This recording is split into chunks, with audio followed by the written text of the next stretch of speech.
Good afternoon, or I should say, good evening, social media. Man, oh man, does it feel good to be here once again.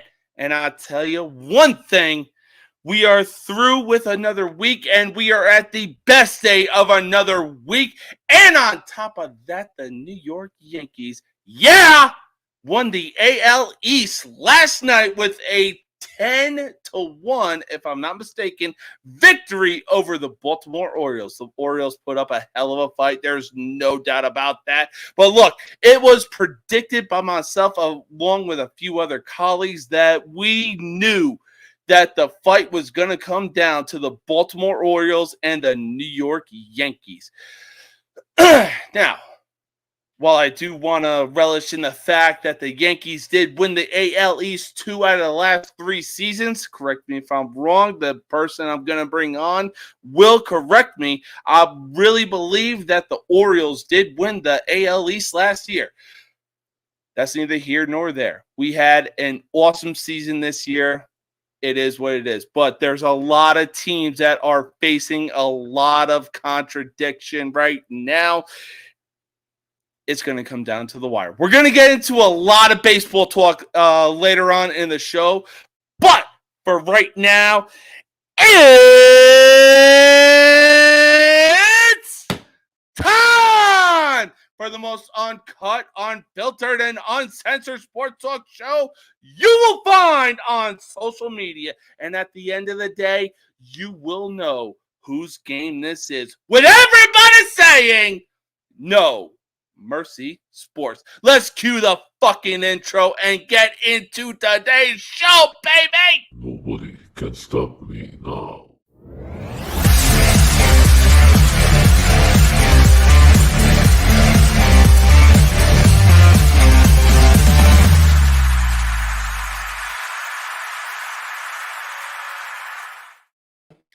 Let me talk to you. Why? Because, ladies and gentlemen, we are live, and it doesn't get any better than this.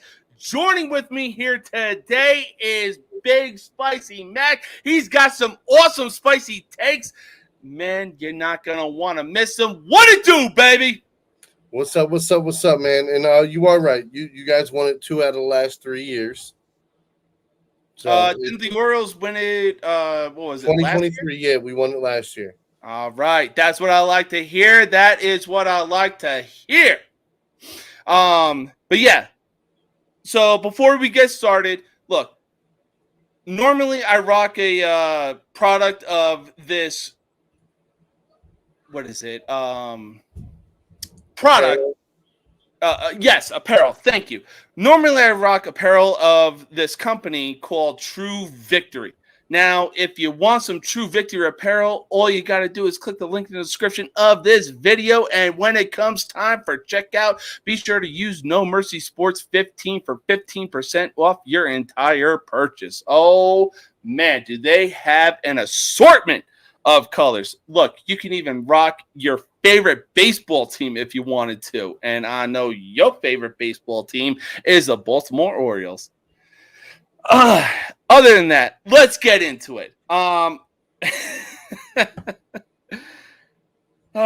man. I know football season is here, but look, some quarterbacks are really showing. Oh, who's that? It's Cal. Oh, the Iron Man. They got to bring that old school Orioles logo back. That was bussin'. I'm sorry, it was. It worked. That's all I got to say. But look, for certain quarterbacks, do not call it a comeback. Why? Because the Jets need to issue Geno Smith and Sam Darnold an apology for basically setting them up for fucking failure. What the hell? Now Sam Darnold after. Yes and no. Again, I mean, so with that, it all comes down, and I've said this before. As a coach, you have to revolve around your players. Yes. Okay. Your system should be built around the players that you have, not the players that you want. Okay, if you can't adapt your system, then it doesn't matter. So Unfortunately, the Jets didn't adapt to the quarterbacks that they got. yeah, and I mean, again, look at Minnesota. Minnesota adapted. Okay, and Sam Darnold's going to be our quarterback. This is what he's successful at doing. He's done this before. Let's run this type of offense. Yep. And you know what I mean? They've worked around him, and he's looked great. He's looked great. Yeah. Now, granted, Sam Darnold did bounce around the league every now and again, and arguably his biggest downfall was when he was a quarterback for the Carolina Panthers. But as soon as he went to San Francisco and then to the Minnesota Vikings, it's like just something clicked in his head, and he's now playing to the level that, so-called experts thought he should be playing at when he went to the Jets. Okay, so this is damn near a playoff caliber team with Kirk Cousins. Okay, so you're telling me you're going to plug in Sam Darnold, who again has made very bad decisions, but he does not play like trash. Yeah, and on top of that, their number one wide receiver is Justin Jefferson, for crying out loud. Yeah, I mean, again, they have tons of weapons over there. Don't they? They've got Aaron Jones. They've got Justin Jefferson. Yep. I don't know if Addison is out. Jordan Addison is in or out this week. No, I think he's over with Vegas. Yeah, they got a tight end. I mean, that's what I'm saying. Like they have opportunities because they do. Players. And I'll tell you what, that defense has surprised me this year. Minnesota's defense? Yeah, they've made a couple stops when they needed it. And absolutely. They've helped win those games. Now, don't get me wrong, Sam Darnold and that offense putting up them points. Okay, my bad. Let me rephrase that. Justin Jefferson in this offense putting up the points. You know what I mean? Like, listen, you only have to do enough to win. It don't matter how you win as long as you win. And Darnold is easily doing enough to win.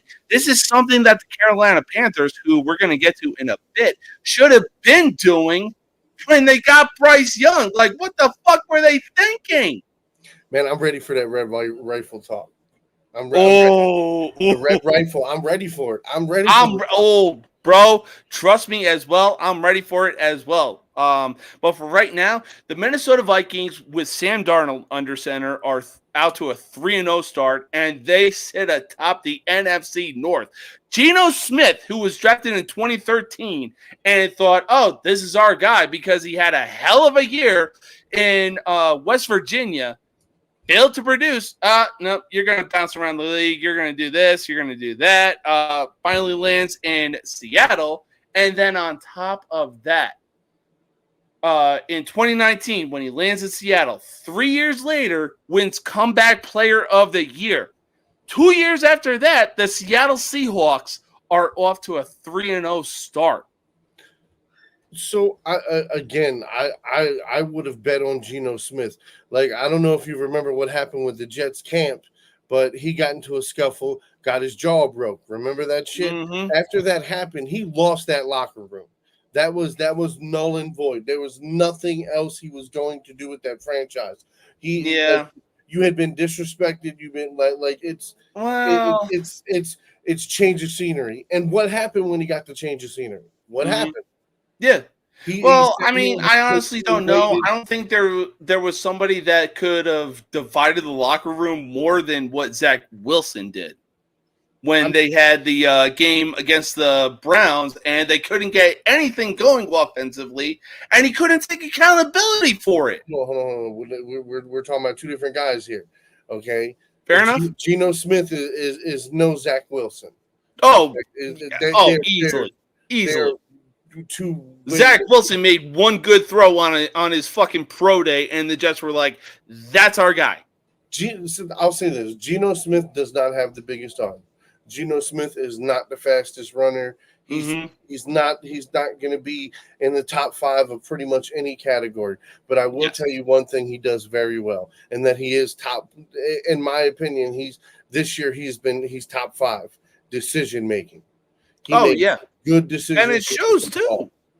and he does. I mean, the whole thing is there's guys who win games, but why did Oh you yeah. have to go win that game? Do you know what I Uh, mean? Usually yeah. because there was a bad decision, whether it be a fumble on you, interception, like there's usually a cause of it. And Yeah. I look, man, I'm not saying he ain't made no mistakes this year. I'm not saying that. I'm saying as far as how he's playing the trajectory of this team, man, I see it on the up. I see him on the up. They're definitely going to be a playoff contender. Oh yeah. And the fact that the Seattle Seahawks of all teams are sitting atop the NFC West. And meanwhile, we really thought that teams like San Francisco, the LA Rams, or hell, even the dark horse Arizona Cardinals were actually going to do something. It's Hold on. They have been. What they're 2-1, right? no, I think they're 1-2. 1-2. Okay. Yeah, I could be wrong. Could be wrong. I'm not entirely sure, but yeah. After the first game, Kyler Murray was like, "Oh, all I gotta do is pass it to Marvin Harrison Jr. and he's gonna stunt like his fucking daddy." Bet, say less. Yeah, because you had that with DeAndre Hopkins, my guy. Oy vey. But speaking of offense, look, I get it. Making sure you have a franchise quarterback is one thing. However, if you don't have a fucking offensive line to protect them, people are going to say, or you know what? I should say, experts are going to say that he is a bust. Take Chicago, for example. I still believe Williams is a bust. However, I still believe that Justin Fields wasn't the problem. The problem with Chicago was because they had horrible coaching, they had a horrible O-line, and Justin Fields was running for his motherfucking life. Mm-hmm. You ain't lying. Yeah. So, But you were right about Arizona. yeah. So, look, should certain teams look into investing in offensive linemen instead of trying to find that diamond in the rough franchise player like, hey, he's going to be the guy that turns our franchise around. But because we have a terrible offensive line, he actually ends up being a bust. I mean, yes, yeah, they're supposed to. That was the whole reason why you went and got the number one overall quarterback in the draft, in your opinion. Like, follow suit with that is you have to upgrade your offensive line. You have to protect your investment. Absolutely. And look, I had 100% faith in Justin Fields when he was the quarterback for the Chicago Bears. Why they couldn't give him a at least 1 year extension to be like, oh, hey, you have this season to prove why you should be our quarterback, but we're also going to get some players to or offensively to make you look good, like back in your Ohio State days.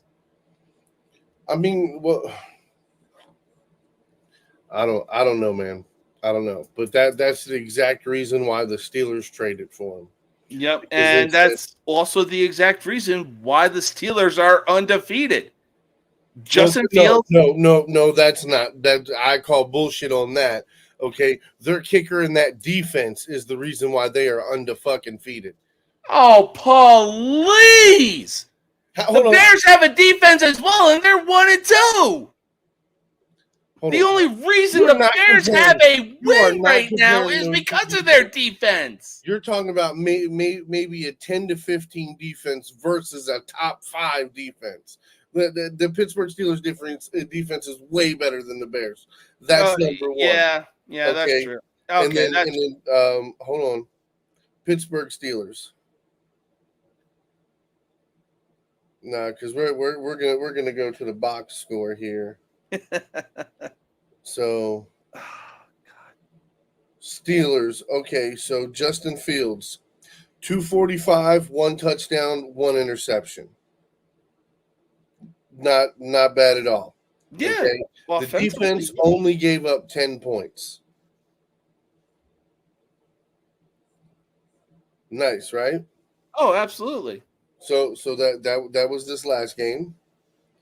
Now, let's go Broncos. Never. Okay. He had 1 touchdown with 117 yards. Okay. Who's kicking? Boswell, 2 field goals and an extra point. So Boswell got 7 points. Right? Then let's go week 1.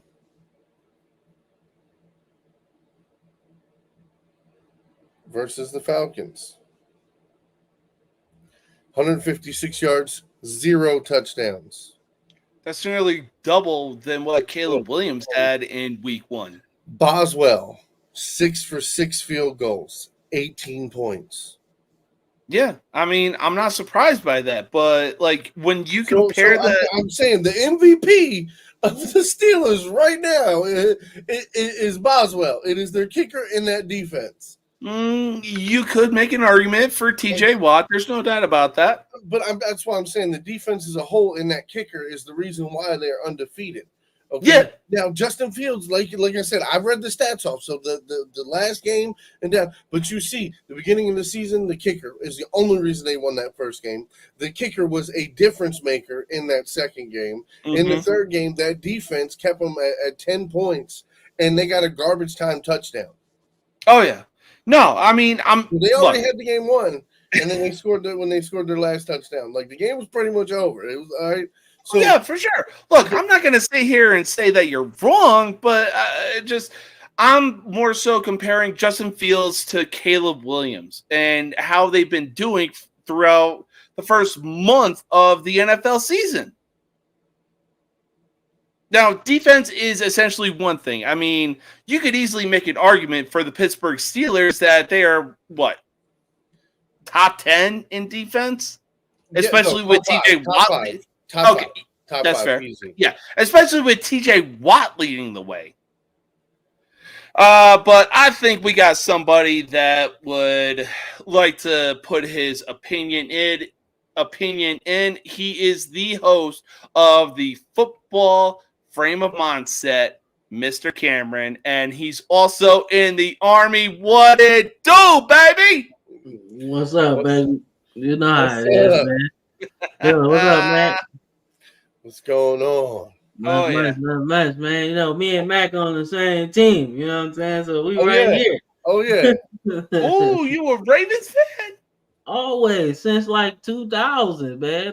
That's my squad, man. Oh, man, the Bullies of Baltimore. Man, I'm telling you, that's what we was. Oh, you had to protect the quarterback. Picture. That's Kelly Gregg sacking Mike Vick. And it's signed. Wow.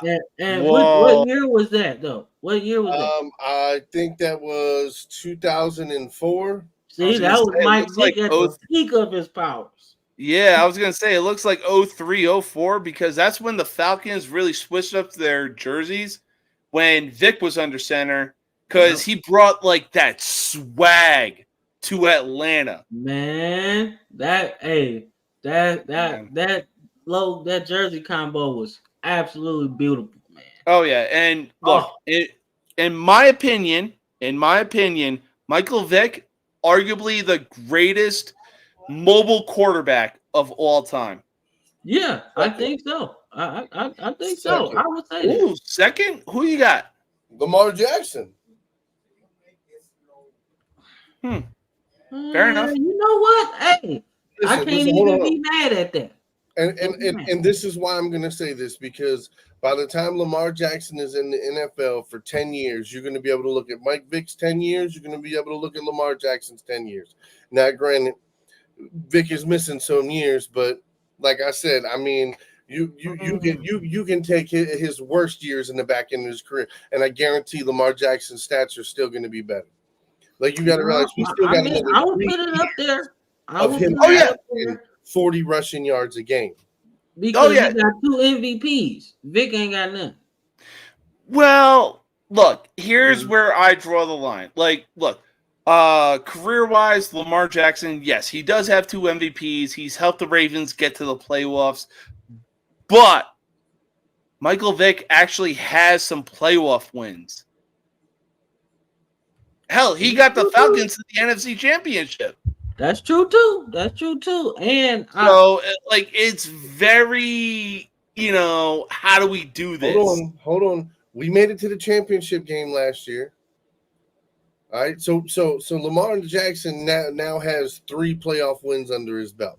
He's made it to the championship. So that's why it's like this year is a pivotal year. But understand this: our team is built to last the next 3 years before we miss major pieces. That's fair. And understand, we hoard draft picks, so we will always be getting better through the draft. We will never go free agency and spend a bunch of money. You see, every year we might get 1 big name player. That's it. Hey, that's we showed that CJ Mosley walk. Bro, listen. I wasn't mad. I wasn't mad. Me neither. I was like, bro, why would you leave? We drafted you to be the heir apparent to Ray Lewis, and you literally just left. Hey, look, the Ravens got Patrick Queen though. Listen. We was not gonna pay him no $16 million a year like the Jets was. We was that's not. True. That's true. But also the Jets are dealing with a certain player being Hassan Reddick. Like, hey, look, y'all don't pay me, I ain't gonna play. Now, here's the crazy thing: we just went and got Ngagwe off the street. Oh boy. Oh shit! Was that the same guy that played at Jacksonville? Yeah. Oh, he played with the Ravens too, didn't he? Though. Yeah, we signed him, and then he walked and left us in free agency. Well, now he's back, and let's see if he can stack that shit up. Because now, I mean, you got Adobo, you got fucking what's his name? The other fast guy from Penn State, Ooch. But and then you got Van Noy. Well, now adding him to it, now you got a full rotation. Kyle Van Noy? Yeah. Yeah. Oh dear God. Yeah. Well, hey, look, it's all about what you can do in the playoffs, and unfortunately, the rest would rather be like, hey, you know what? Much like the Yankees, we're gonna give the Chiefs a fucking pass. Or I should say, the Yankees of the '90s. Why? Because everybody hated them. But we do have. I like them a little bit. Fair enough. Fair enough. Unfortunately, I grew up at a bad time when it was to be a Yankees fan. But as an adult, you have reaped so many motherfucking benefits. like I mean, look, I'm not gonna say, oh, hey, we have 27 rings and like that's our only argument, but at the same time, it's also like, look, catch the fuck up. Look, do something. You got a long time. They got a long time for you to catch that shit. It'd be the motherfucking Yankees this year. All right. Before we move on to our next topic, we have the host of the most villainous college sports talk show you will find on social media, Andrew the Villain. What it do? What's up? I really just kind of back here producing, but hey, everybody, how? Oh shit, my bad.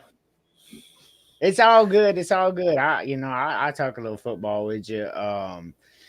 Yeah. So I don't have my MacBook out, so you know how this computer kind of freezes here and there. So absolutely. But so I got one thing. What's up? I'm a bad guy, the one you love to hate.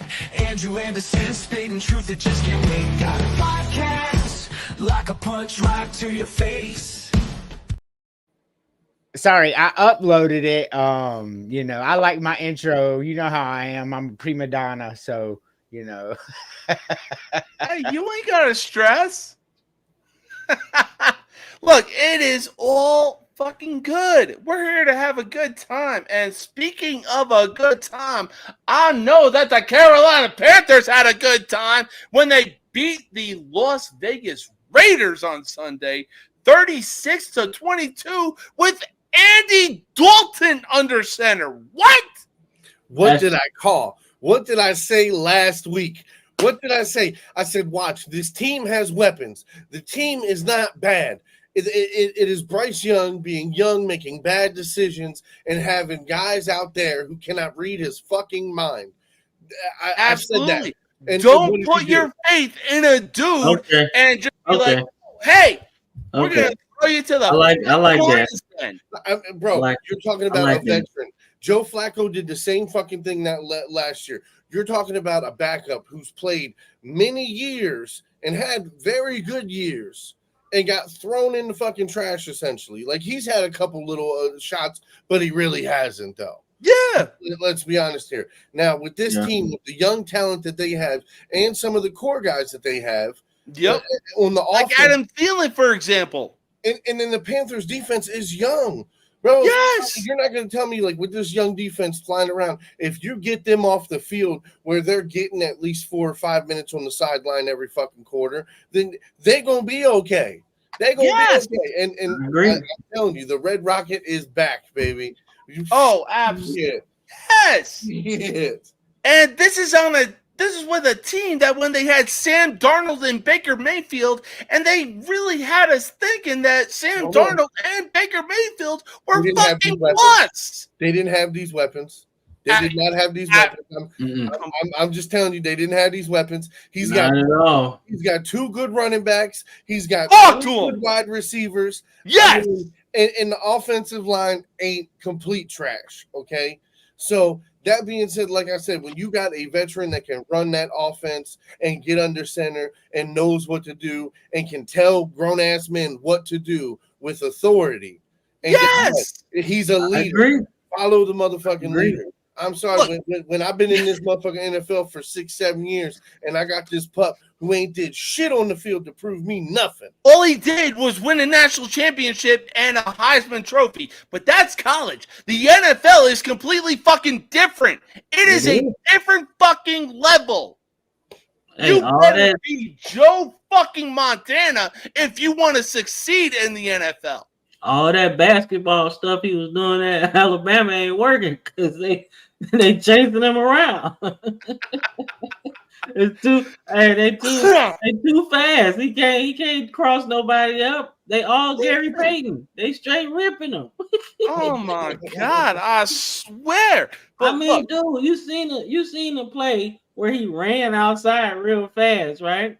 And the DB was just waiting on him and tackled him. Like 2 people tackled him, and he got up like, damn. Like, yeah, bro, you can't do that no more. But he's not terrible, right? I just think he needs to sit down. This is perfect. Yes. Just sit down. Look, the Carolina Panthers should have taken the same route that the Atlanta Falcons did with Kirk Cousins under center and having MPJ stand on the sideline. Anyways, and learn under Kirk Cousins. Sam Darnold, yes, he is only 27 years old. However, he's got a lot of years ahead of him, and the Vikings selected J.J. McCarthy in the draft. But J.J. McCarthy should also learn under Sam fucking Darnold. Well, J.J. McCarthy injured as fuck. He got no choice but to learn under Sam Darnold now. Look, take the quarterbacks you draft, get a veteran quarterback that can actually get you some decent fucking wins, and have the fucking rookie learn under them. It is not that hard. Man, look. If it was Whitman or Tyson Bagent under center for the Chicago Bears, that'd be a different story. Sam Darnold is my guy, man. He's my guy. I'm on the Sam Darnold train. Where is Brandon? I don't know. I was just hopping on here. I didn't think he was gonna hop on here. I said I would. I've been trying to get in touch with James for a minute. I was like, yo, I gotta get on this show because he be talking stuff, and I gotta talk some stuff too. So Brad is not here. This is a side project for me. I had to come on here and catch the wave, man. I had to catch the wave, the no mercy wave, man. Oh man. He said, Oh, this is solo I mission, mean, baby. Hey, Chris. I've been watching this show for a minute, so I wanted to kind of just come in and do it since we all on the same team. We are. Chris is all involved in the. Chris, come talk to us about it. Yeah. Because I mean, Hey, look, you bringing up Jay Cutler. Nobody said. Well, at least I didn't say. Like, bro, you do not have to be a great college quarterback to be a good to great NFL quarterback. No, agreed. Like, hold on. Patrick Mahomes in college was good, was really good, but what school did he play for? Texas Tech. What? I mean, I know, but I'm saying, what division was he in? Like, look at the competition he was playing, and he was balling out. He had some balling ass games, right? I mean, the most notorious game was Texas Tech and Baker Mayfield, Oklahoma. Exactly. I don't know, man. Patrick Mahomes is good as fucking college. Was he good in college for 5 years, 4 years? Yeah, Patrick Mahomes, yeah, he was good as fuck. And man. The Bears okay. I didn't hear about him until his senior year. But you don't and follow then I college started paying either. attention to him. You don't really follow college either, though, so that's fair. No. But at that time, I didn't follow college at all. Like, that's at all. that's what I'm saying. And I knew about him and was watching watching him play college football at Texas Tech. So why did the Bears draft Mitchell Trubisky? Oh, don't send me down that path, Cam. Don't send me down that path. If Mac knew about Mahomes and then watch it, how did they not know about Mahomes and still draft Mitchell Trubisky? Because the Bears front office is fucking trash. No, I'm telling you. I'm gonna tell you why. Because they drafted for scheme. They drafted a guy like, okay, this guy is going to understand the offense he's coming into. He's going to be better. He's going to excel. Like, this is why. And he did. He came in and he played decent in that system.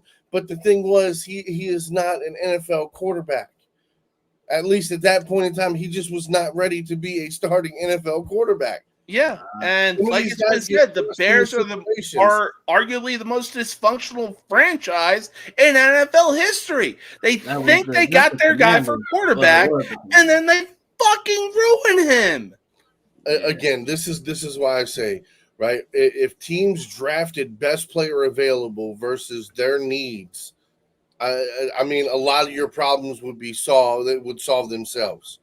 You would constantly be able to do the next man up, the next man up, the next man up. But because you're going out and buying talent, the guy underneath of him is some guy that you guessed with. Like you guessed, but well, we need a right guard, and it looks like he's the best available guard, so we're going to go ahead and grab him. Versus somebody, you know what I mean? Like, we've done the tape, we know he's going to slide here.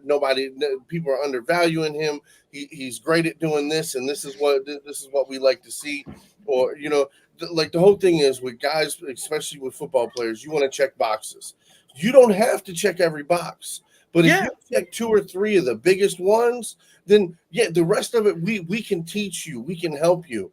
But absolutely, the whole thing is you're a dog shit coach if you don't go in thinking you can teach anybody how to do anything.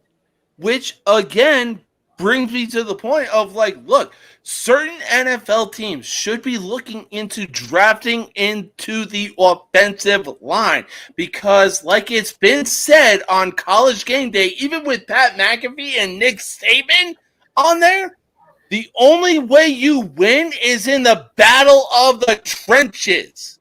Yep. The game ain't changed. It just got faster. That's all. Yeah. I'm still here producing, by the way. Oh. What's up? You good, man. You good. Don't even stress. All right, though. So we are going to take our first commercial break. We got the most Go ahead. I'm trying to load up your some commercials and stuff. So No. It's all good. We got the most villainous host for college sports on today's episode.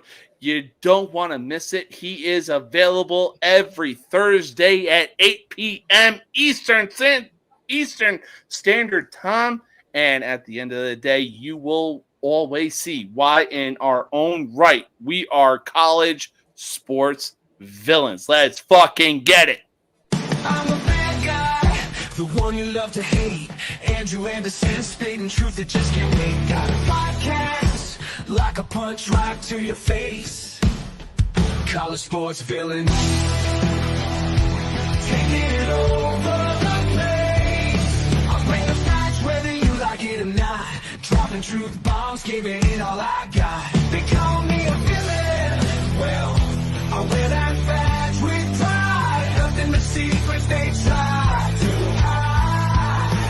Hard rock in my veins, rebellious to the core. I won't back down, won't take it anymore. The bad guy of the podcast world, that's me. Unleashing the truth, setting it all free.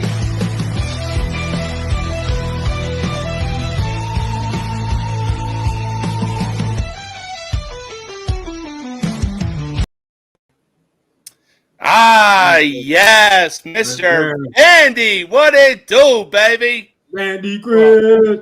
I I'm a wanted to sucker jump for in here for just a few minutes to talk Alright, about what's up? quarterbacks in the NFL. What's up? You made a statement that Bryce Young, being a Heisman Trophy winner, national championship winner, isn't capable of playing at the NFL level at this point in time. Have you seen the record for the Okay. Carolina Panthers? Okay, stop. Wait, Not wait. like he did in Alabama. Okay, He now cannot wait a play minute. the same way he did in Alabama in the NFL. Okay, now wait a minute. That's Hear me. just my take. Hear me. That's all Hear I'm me. saying. Hear me out. Okay, this guy's got talent. There's no He denying does. it. But you're saying a guy that has done it at an elite level can't do it in the NFL, but yet a guy who did not do it at an elite level was able to. That's an NFL talent problem. That means he's not good enough to play quarterback in the NFL. Okay. Wow. Talk about rage bait. So Look, Jay Cutler was what, 6'4", 6'5", clearly could see over most of his Doug life. Flutie was short. Doug Flutie was smaller than Bryce Young. Yeah, but I No, watched the Doug fuck Flutie he throw wasn't. a bunch of interceptions. Like, Doug Yes, he Flutie was was. like 5'9". yeah, Doug Flutie was Yeah, little as but fuck. Doug Flutie was Yeah, also yeah. like 200 pounds, bro. Bryce Young like 150. No. With Hey, the helmet on. there you go. But look, Bryce Young with the same team that went 0-2 in the first 3 weeks. Did you consider that the Raiders might be a bad football team? They are. Maybe they are. They got to win over fucking Baltimore when Baltimore had a 10-point lead on their asses. Doug And what's Flutie is Baltimore's code is? 5'10", 180 in his NFL career. Doug Flutie. Yeah, but look, the thing is, Yeah, the helmet gave him 200 pounds. Though. look. Oh, that's what it was. but look, the thing is, 86 Andy told me the touchdowns same and Carolina 68 team interceptions. did something that Bryce Young couldn't do with the fucking Carolina team that he currently has. Just a Hi, Emily. one-time thing doesn't mean it's a continual thing. It's a one-off shot. Yeah, I I don't believe in Andy Dalton like that. I'm sorry, man. He made It was a one-off shot against a bad football team. Yeah, he mid to me. I Man. mean, But let's if he keep let's them, call it what it is. if mid. He actually got the Cincinnati Bengals to the playoffs with Marvin Lewis as their head coach, and they couldn't win a damn playoff game. Hey, first of all, AJ was carrying Hold on. got to I the have to ask playoffs this a couple question. times with them. So you think the Bengals is the Bengals defense better than the Raiders defense? Is the Bengals defense better than the Raiders defense? Are you talking about Andy? I think the Raiders are a suck ass team. No, I'm just talking defenses here. So because look what Andy Dalton did to that Raiders defense. Now you're gonna go ahead and look at what he's gonna do to this shit ass Bengals defense. Outside of Hawkinson, can anybody name another person on that defense? Sometimes a no-name defense is the best. No. I think you're talking about Hendrickson. Listen, they are not 0-3 for no reason, my man. They're that was 0-3 kind because of the bad on quarterback defense, is. bro. Yeah, and they were also bad, talking man. about being the top team of the AFC North too. But the That would reason be the the Bengals Steelers are now. 0-3 are because their quarterback, who they put all their money into, is injured again. He's got a bad hand again. Nah, he'd rather dress like a lesbian. Whatever it is. No, I'm wrong. Look at the videos. The leader of their offense is hurt again. Yep. That's And why they're 0-3. It's not because their defense is bad. Why is he out there playing then? Yeah, but Why is he out there Chris, playing? though, their defense They ain't is got nobody. bad, They ain't got bro. nobody else. That's the problem. well, look, I'm saying though, that's bullshit. I've watched these games. It's my division. And, like, I watched the Steelers games. I watched the Bengals games. I watched the Browns games. Like, this is my division. I want to know what these motherfuckers are doing. And it's like I said earlier, the Steelers so far this year, their MVP for that team is fucking the kicker. Yeah, it is. Yeah. Exactly. So, and it's just like I'm sitting here looking at. Yeah, and Justin Fields wasn't the problem either in Chicago. So here's the thing. You always have to think, if the offense could help the defense in any way, would the defense be better? For who? The Panthers? For anybody, any team.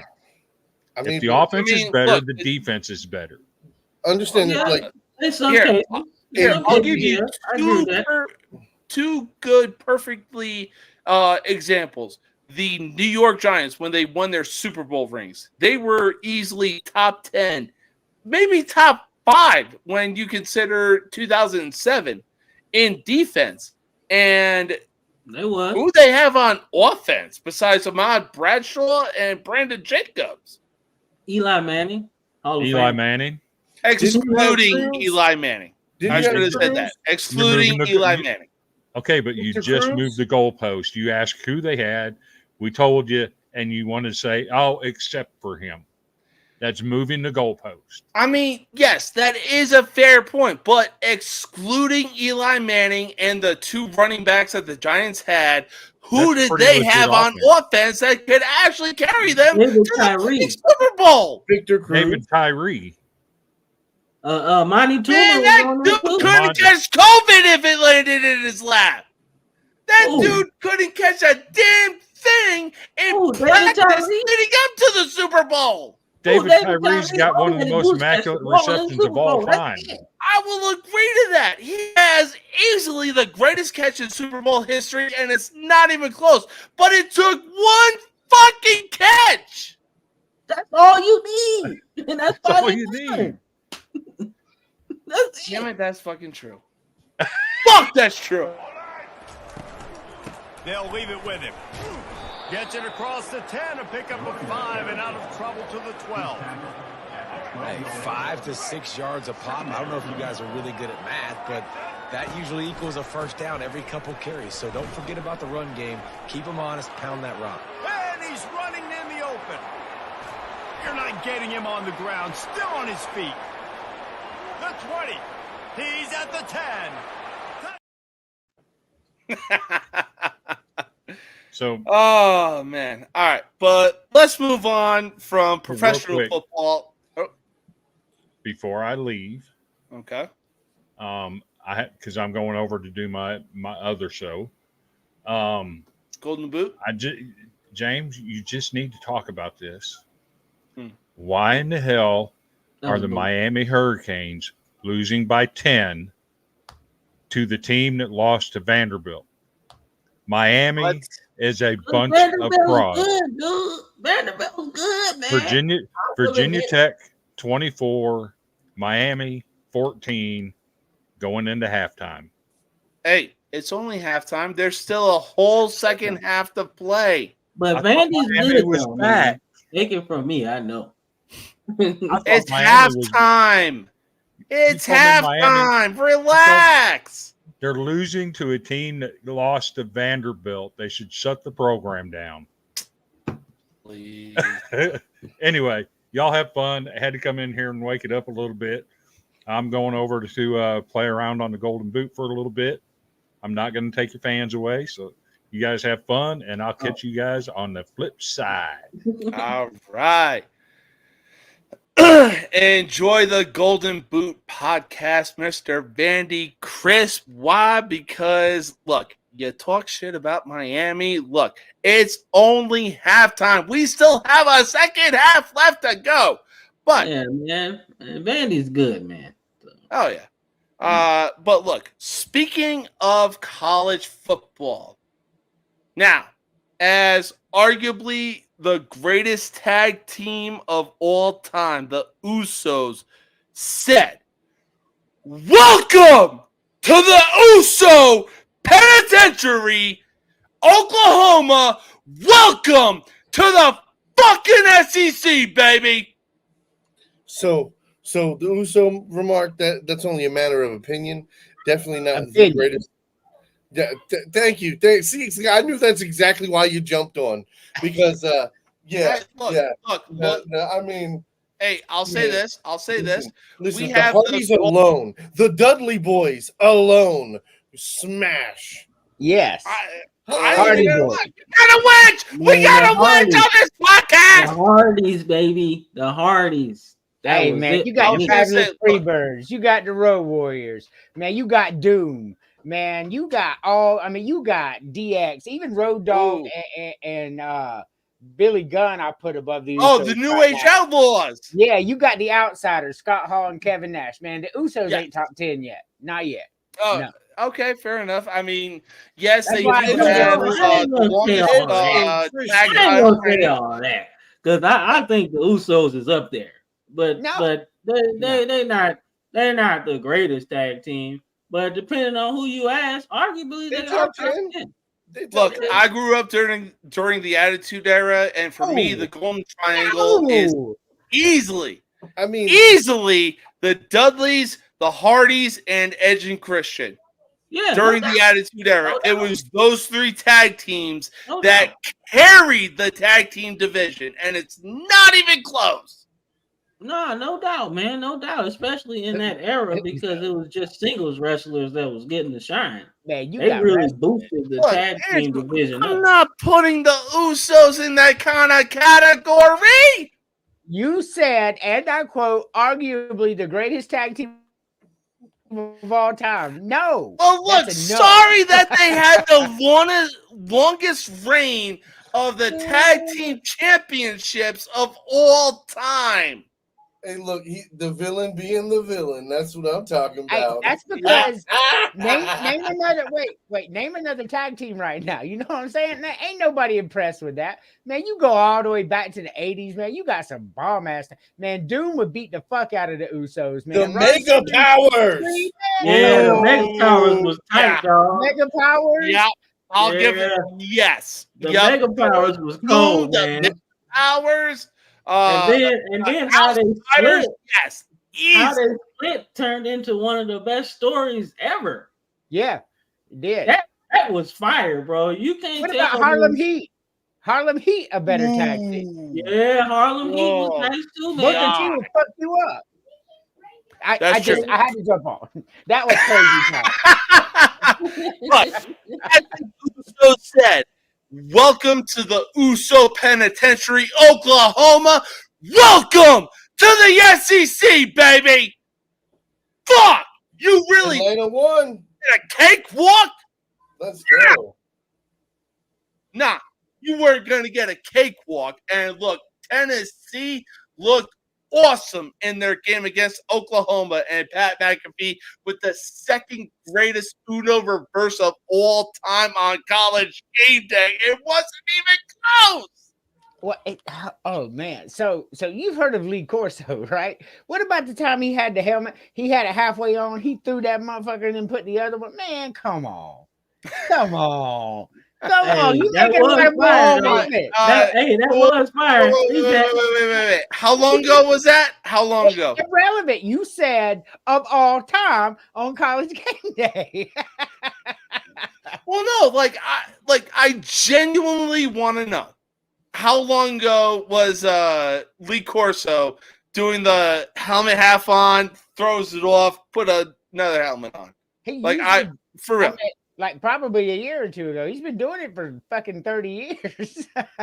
Yeah, but Corso doesn't look like that now.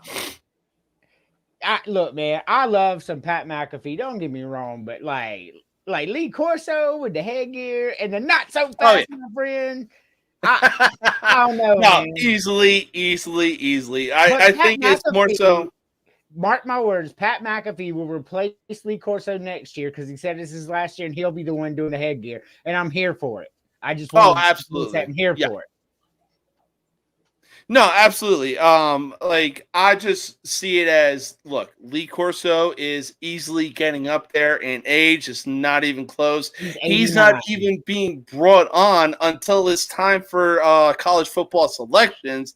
But Pat McAfee is just being Pat McAfee. And oh my God. The highlights of Lee Corso just really speak for themselves. I love Lee Corso. Oh, yeah. But that dog is ugly! And he said that in the face of the Bulldog for Georgia. That dog is ugly, though. Yeah, for real. For real, That's though. an ugly ass dog, man. Man, fuck I'm Georgia. sorry, man. Hey, look. Oh, my God. It is, man. I'm sorry, man. Do you really want really that dog? is. I can't argue that. Do you really want that dog greeting you when you come in? Come here, dog. And it's all slobbering and everything. Like, no, get away from me. Come on, man. That's an ugly dog, man. I like the live mascots, but man, they gotta get another one. It's a million dogs. I mean, look, you want to talk live mascots? Joel McHale was up on College Game Day with a fucking husky painted purple and fucking gold. Hey, Lee Corso came with a goat. Nah. He came with a live goat. Oh, we're going to get to that in a bit. But for right now, Oklahoma has some key games coming up. Man, they don't look pretty. Excluding Texas, Oklahoma is going into Auburn. In Auburn. And then on top of that, they welcome South Carolina. And last but not least, they go into Mississippi and play at Ole Miss. When it's all said and done, will Oklahoma still be in the top 25? No. Oklahoma's not beating Texas. Oklahoma's not beating Ole Miss. Injury problems where they are. Oklahoma's probably not beating South Carolina. And if you look at the line against Auburn, it is 1. Yeah. So, I like Oklahoma fitting to take at least 3 losses out of these 4 games. Okay, so they finish 9-3. I'm just saying out of those 4 games, I have Oklahoma like at the beginning of the year. I had them at 7-5. So, yeah, and it's also their first year. But I feel like there's, not to defend Oklahoma, I feel like there's some selective favoritism, mostly because Texas's welcome to the SEC is against, of all teams, Mississippi fucking State. Mississippi State's terrible. Exactly. Meanwhile, Oklahoma gets welcomed by Tennessee. Update. Auburn is now a 1-point favorite. What? Yeah. Yep. Sure are.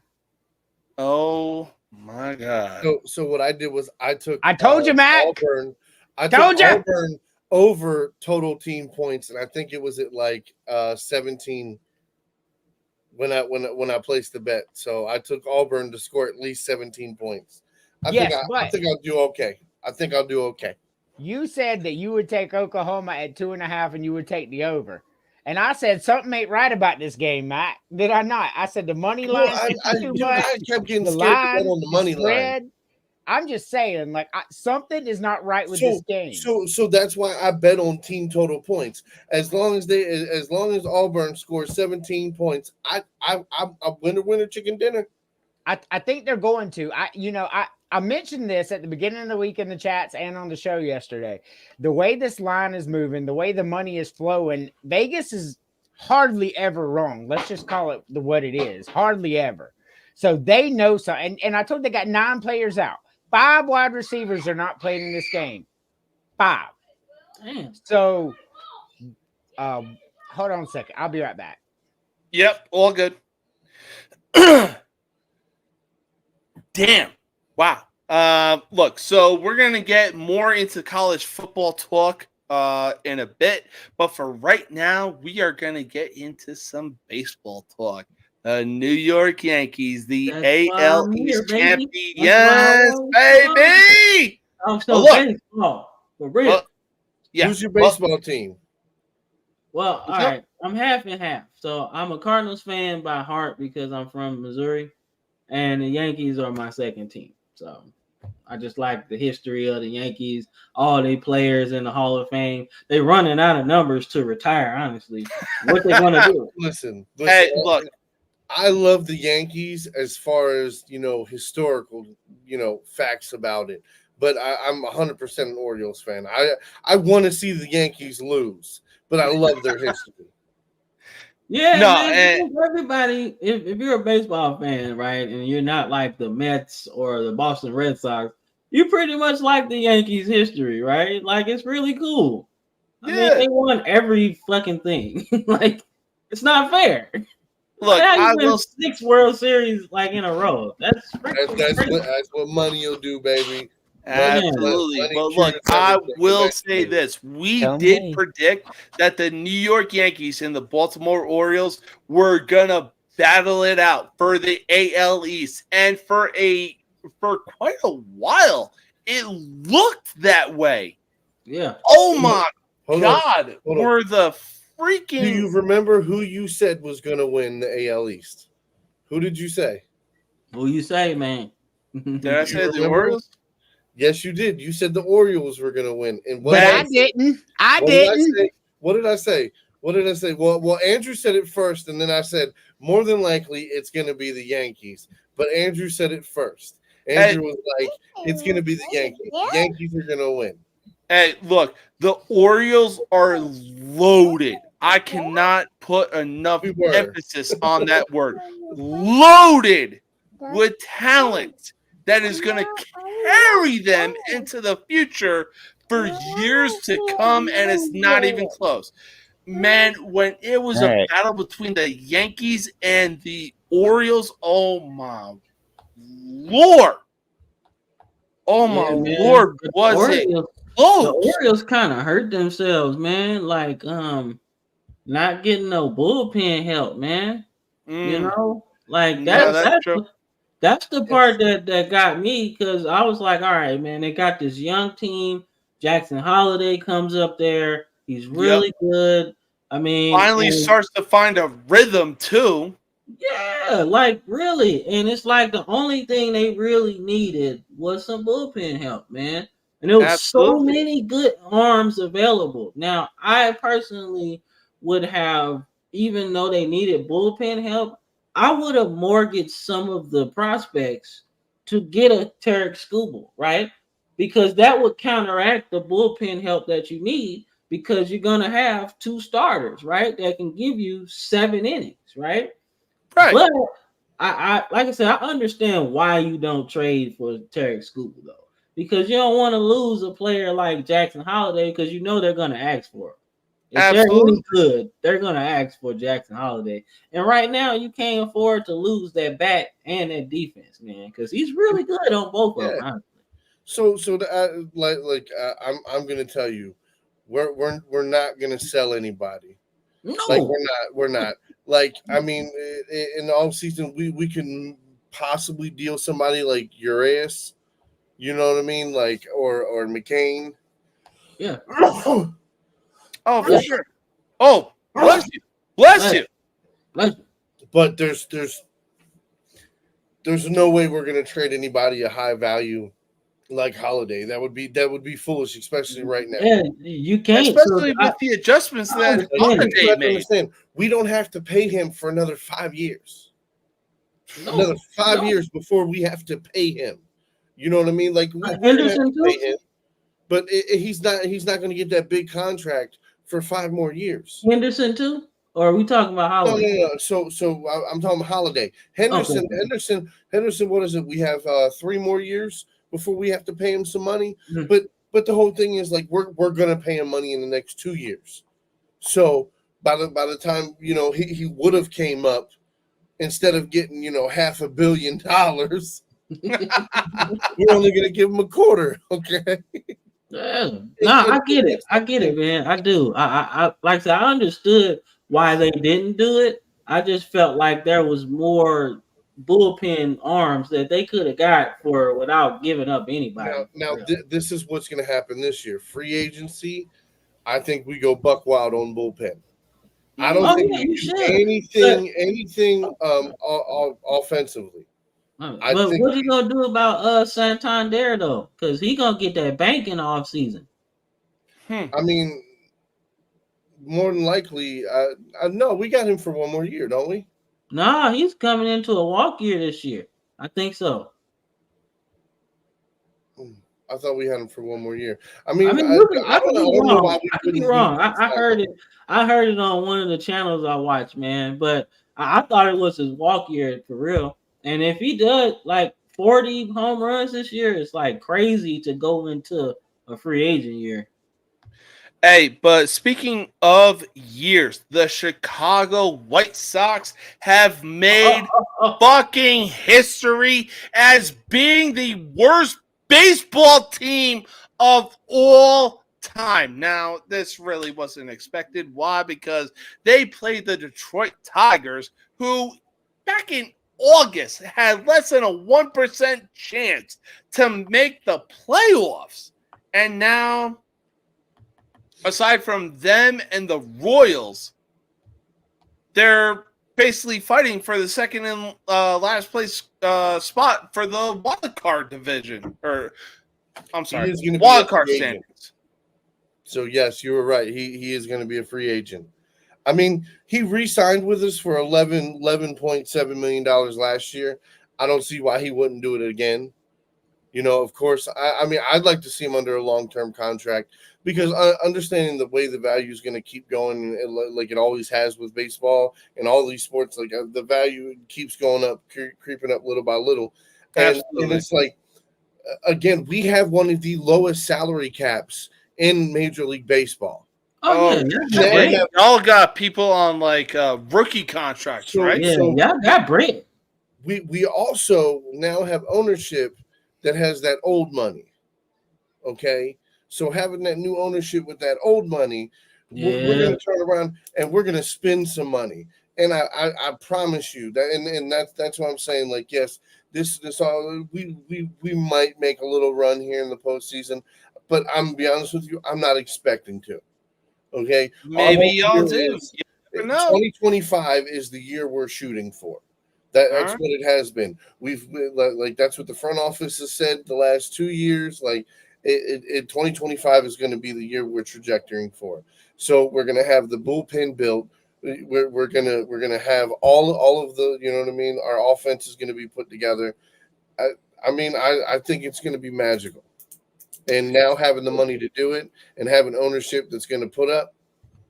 Yeah, the new ownership, man, is a very cool thing, because from what I've heard from the outside looking in, that the old ownership just was cheap and everything, right? At least this is the son now. The son who was in charge before the new one, he was cheap and not really talking to other owners, not willing to do anything, which kind of caused y'all to lose some games, right? But now with this new ownership, man, I'm actually excited to see what happens, man. It seems like there's a breath of fresh air almost. Bro, one of the majority owners of the team, his name is Rothstein, and this guy goes. I really thought that there was like a breath of fresh air when Andrew Jones was on that team. No, that was actually probably the worst time as an Orioles fan, because it was the only time that the Angelos family ever put money into that fucking team. And look what they did. They gave it to Davis. They gave it to Jones. They gave it to a bunch of guys who were past. No, not Crush Davis. Like, come on, man. Chris Davis. Well, hey, look, at least Andrew Jones showed up for the World Baseball Classic in Nick 2017. Markakis did more for our team than Chris Davis ever did, and Nick Markakis never got paid by the Orioles. You understand? Man, look, like that, I still don't understand. Like, guy. I don't understand. Man. I actually had faith in that fucking guy. Me too. Dude, he was a good ball player. He was. He was. Oh my God! The only downside was because Chris Davis, aka Crush Davis, was on ESPN, and that's the only way that Baltimore was getting exploited. Yeah, man. I liked Chris Davis a lot, man. Absolutely. But I mean, like I said, man, it's a new era, man. You know, like I said, I just want to see how Adley Rushman kind of develops into the clubhouse leader. You know, he won't develop because he's good, man. He's damn good. Like Felix Bautista. Remember the name, Felix Bautista. Yeah. He's coming back next year. He's going to be our closer. Yeah. Understand this. He is one of the focal points on why we won 100 fucking games last year. Bro, okay? He was and I'm telling you, next year we will win 100 games. We will win 100 games. I don't doubt that. He's going to help us win probably about 20 or 30 of them bitches. He got a howitzer on his shoulder, boy. Yeah, I do not doubt that. But look, with the White Sox making history as being the worst team in baseball history, can they bounce back from a 120 plus losing season going into 2025? Hey, you can't go nowhere else but up at this point. Yeah, that's fair. I mean, you can't go like, dude, they're the worst team ever. Shit. I mean, who is it? Their manager. Like, they even he led the White Sox to a fucking sweep over the LA Angels, for crying out loud. Hey, I would personally look. All right, so whoever takes this job, right? Because they obviously said that they're not gonna keep Grady Sizemore as the guy, right? So the person that they hire has to be able to not only get some years, right? Because this is gonna take a while, right? So you need some years, and you need some ability to build a team. Somebody that's built something into a winner, right? You can't just hire anybody. You know, like, oh, we're just gonna hire Skip Schumacher, right? Or, oh, we're just going to hire Alex Cora or something. No, you need we're going to hire Tony La Russa. Look how well that worked out. Exactly. Tony La Russa time passed before he came back to the Cardinals. Let's just say that. Okay? You but to get a salt and pepper guy.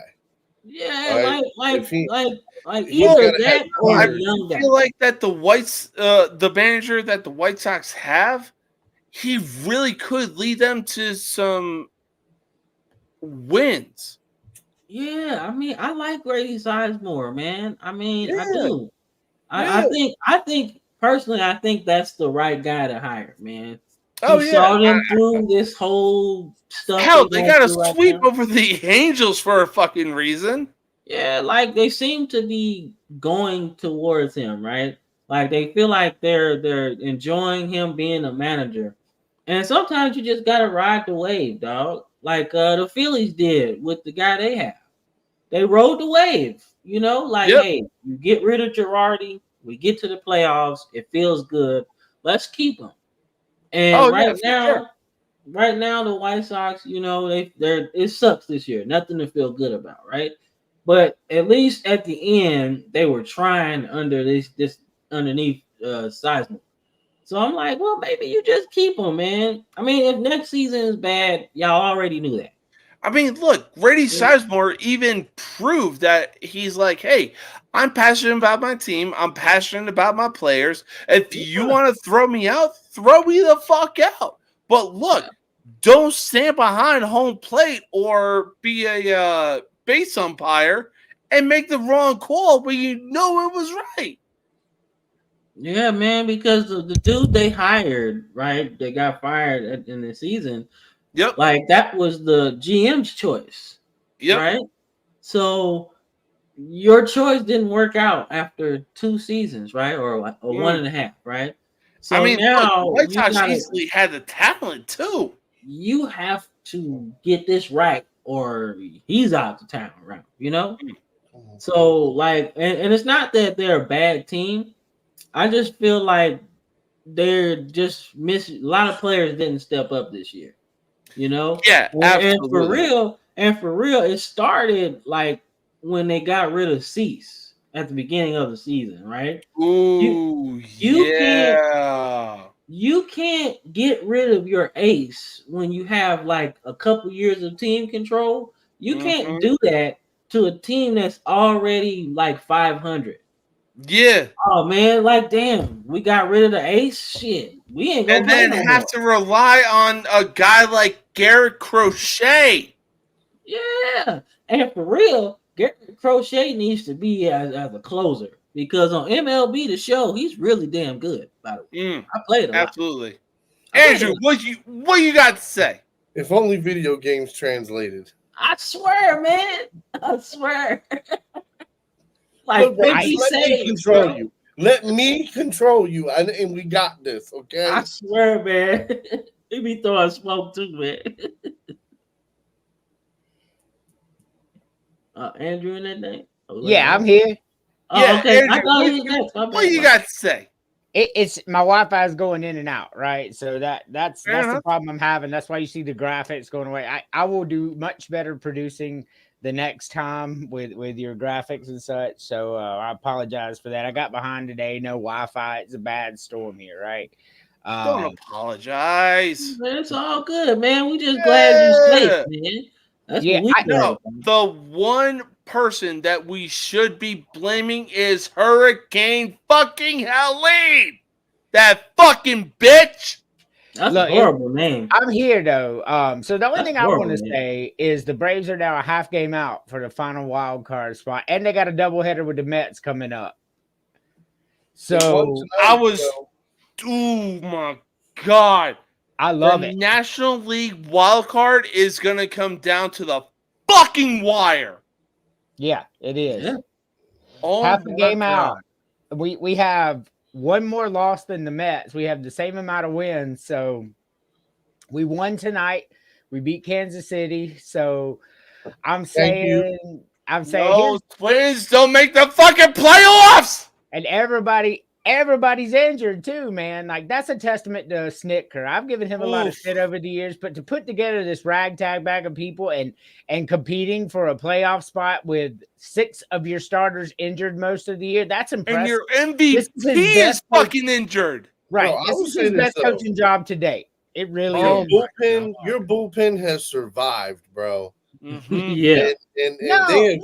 No, they will get no good stuff from me. We have the best starting ERA in Major League Baseball. Number 1, we average 6 runs a game, and we lose. Yeah, I'm gonna let you take it. I'm gonna let you take it. Fuck the bullpen. I'm just take it. That's not cool. That's not cool because we have the best ERA in the majors. Number 1, our starters. We're averaging 6 runs a game. And we're losing all these games. No, our bullpen is trash. We need to get some pieces back, and I won't hear any of it. Hey, you got Marcelo's Duna. So you don't like Rafael? If you had those pieces, you would be putting up more points on the board, and the other team would be scoring less. I'm not disagreeing with that. I'm just saying.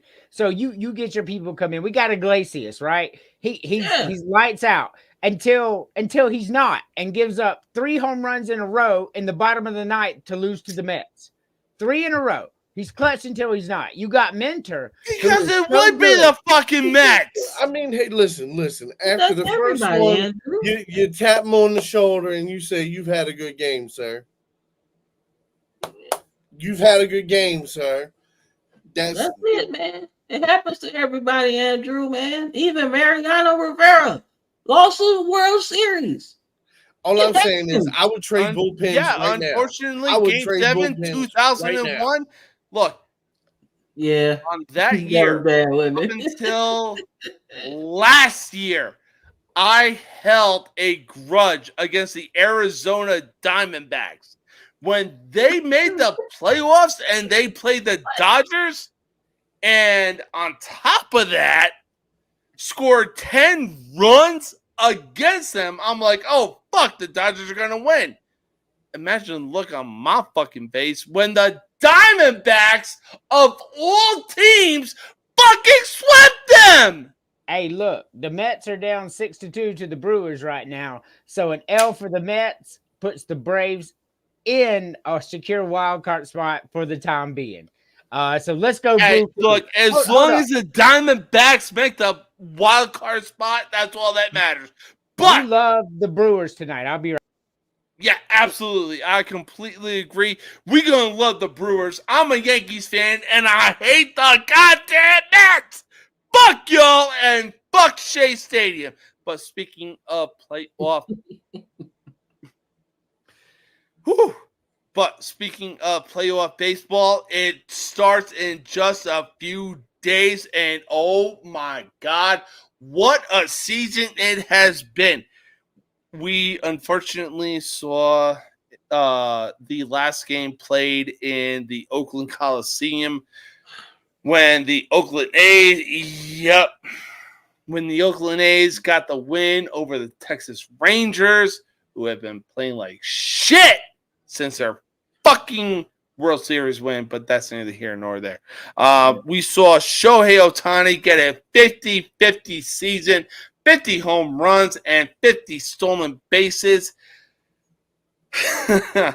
We have nearly seen Aaron Judge tie his home run record compared to 2 years ago. But wow, there are, I don't know what to say. I really don't, because when it comes to the American League and National League, for a lot of teams, it's going to come down to the wire. So the question is, what teams for the American League and National League make the fucking wild card spots? Well, I mean, I think the Tigers in the AL, I think they're gonna get it. They hot right now. Oh yeah. Yeah. They hot right now. I'll agree with that. I think what's that? The Tigers, the Royals are gonna make it, and I forget the last team. I forget the other team. Minnesota Twins.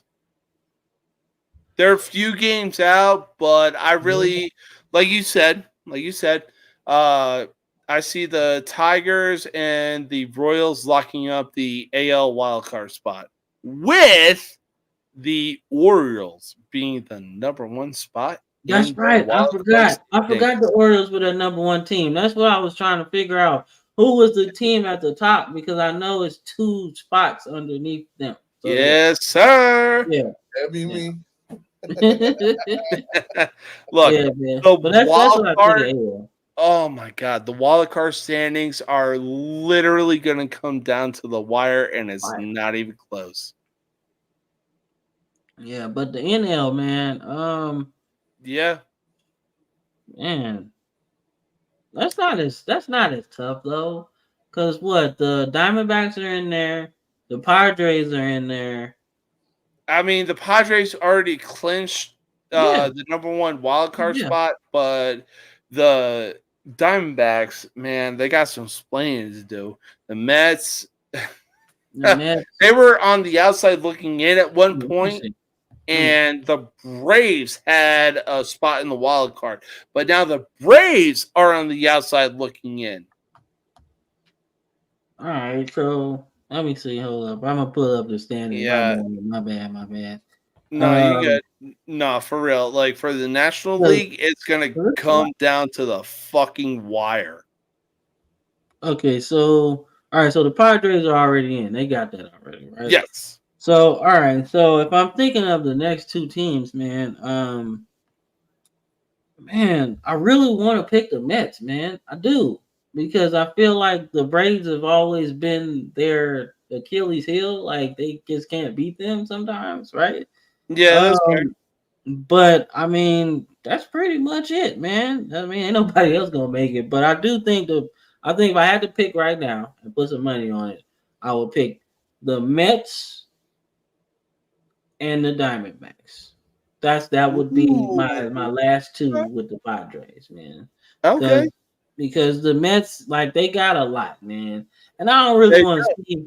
I really don't want to see Atlanta in there without all their guns. Well, I was also going to say, like, look, the reason that if the Mets make it to the playoffs, the only reason that they make it is through the power of fucking Grimace. Remember when he threw out the first pitch?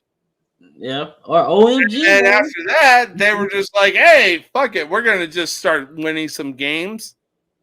Yeah, man. But I mean, Lindor been good too. Remember this: the Mets brought in all this talent to then give away all this talent and thinking like, "Oh my God, this is gonna be a complete rebuild. This is gonna be a terrible time." And look at this shit. The next year, with next to no like. Half the talent that they brought in, they've now gotten rid of, and they're a better team for it. Yeah, ain't man. that some shit? Hey, man. Sometimes your owner has to swallow some humble pie, right? I'm gonna buy Scherzer. I'm gonna buy Verlander, and okay, well they're a little bit spoiled milk. Okay, let's get away from them and let's just do it the normal way, right? So, hey, I like the way it works, man. I like the way how they built their team up, man.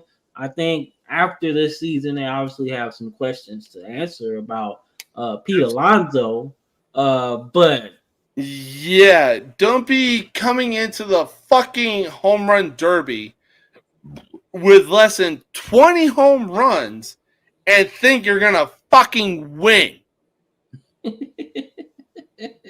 Okay, well, that's right. Well, look, the Royals and Tigers can make the playoffs with a Minnesota Twins loss. I think they play later on tonight. I'm not 100% sure. Yeah, we're playing them right now. We're beating them. The Royals are beating the Twins right now. Yep, Minnesota Twins. We're up 2-0 in the top of the seventh. Okay, so if the Orioles beat the Twins, then that means the Tigers and Royals make the final two spots in the wild card standings. How the National League will work out, we shall find out. We're going to take our final commercial break, and then we got some fucking football predictions that we need to make. We will be right back. Nobody can stop me now.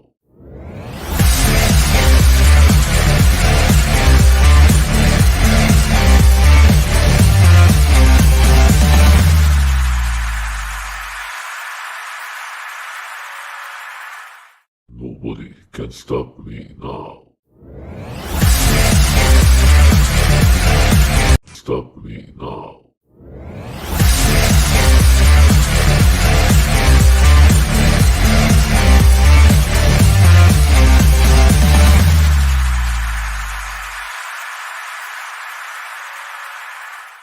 Nobody can stop me now.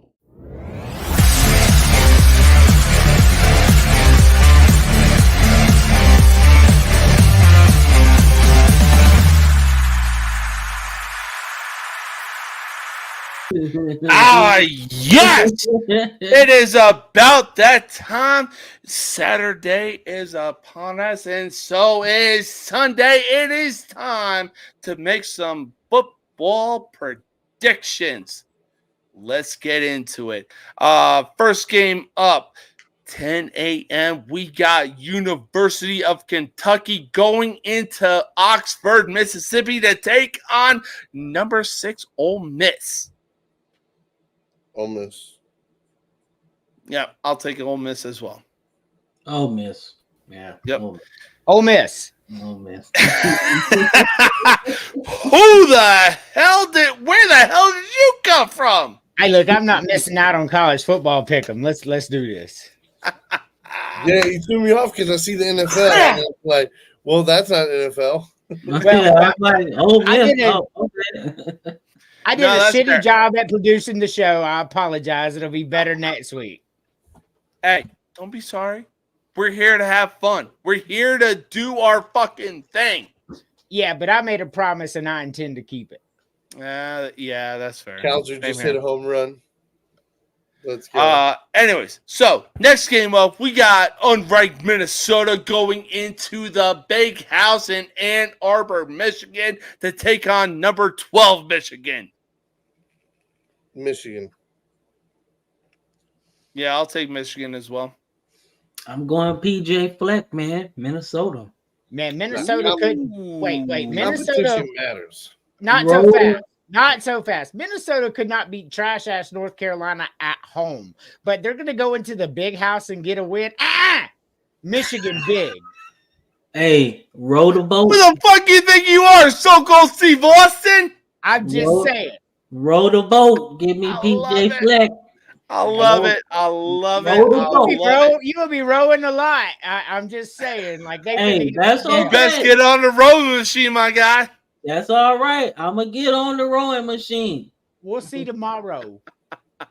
We will indeed. Now, next game up, we got a battle of ranked teams. We got number 20, Oklahoma State, going into Manhattan, Kansas, to take on 23rd ranked Kansas State. I mean, you want me to go first? All right. So, now go ahead, Cam. Oh no, I thought we were just throwing it out there. I thought we were just like, oh, we pick a team. My bad. I'm going Pokes on this one. Cowboys.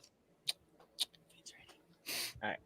So all right, look, man. Here's the deal. Oklahoma State, yeah, they lost to Utah. Utah, best team in the Big 12. It was a close game. They were down big to Arkansas, came back, found a way to win. Arkansas beats Auburn, so Arkansas is better than we thought. Kansas State is a fucking fraud. I've said it for 3 weeks now. I have receipts on Oklahoma State fitting to run all over them, man. This won't be close. Yeah, I'll take Oklahoma State as well. Yes. All right, so let me. Okay, Oklahoma State will score at least 30 points. Oh, no. I was going to say the over-under is 57.5. No. Oklahoma State wins this game something like 20-10. This will not be a high-scoring game. Oklahoma State does not score a lot. They run the ball a lot. They control the clock. Kansas State does the same thing. So I don't expect a high-scoring game here. Oh, yeah. No, I wouldn't expect it either. But Big Mac, unless I should say, 2 of your picks are actually coming up right now. We got 22nd ranked BYU going into Baylor. I got BYU, baby. Yeah, Baylor trash. Oh, yeah, absolutely. Yeah. I mean, come on.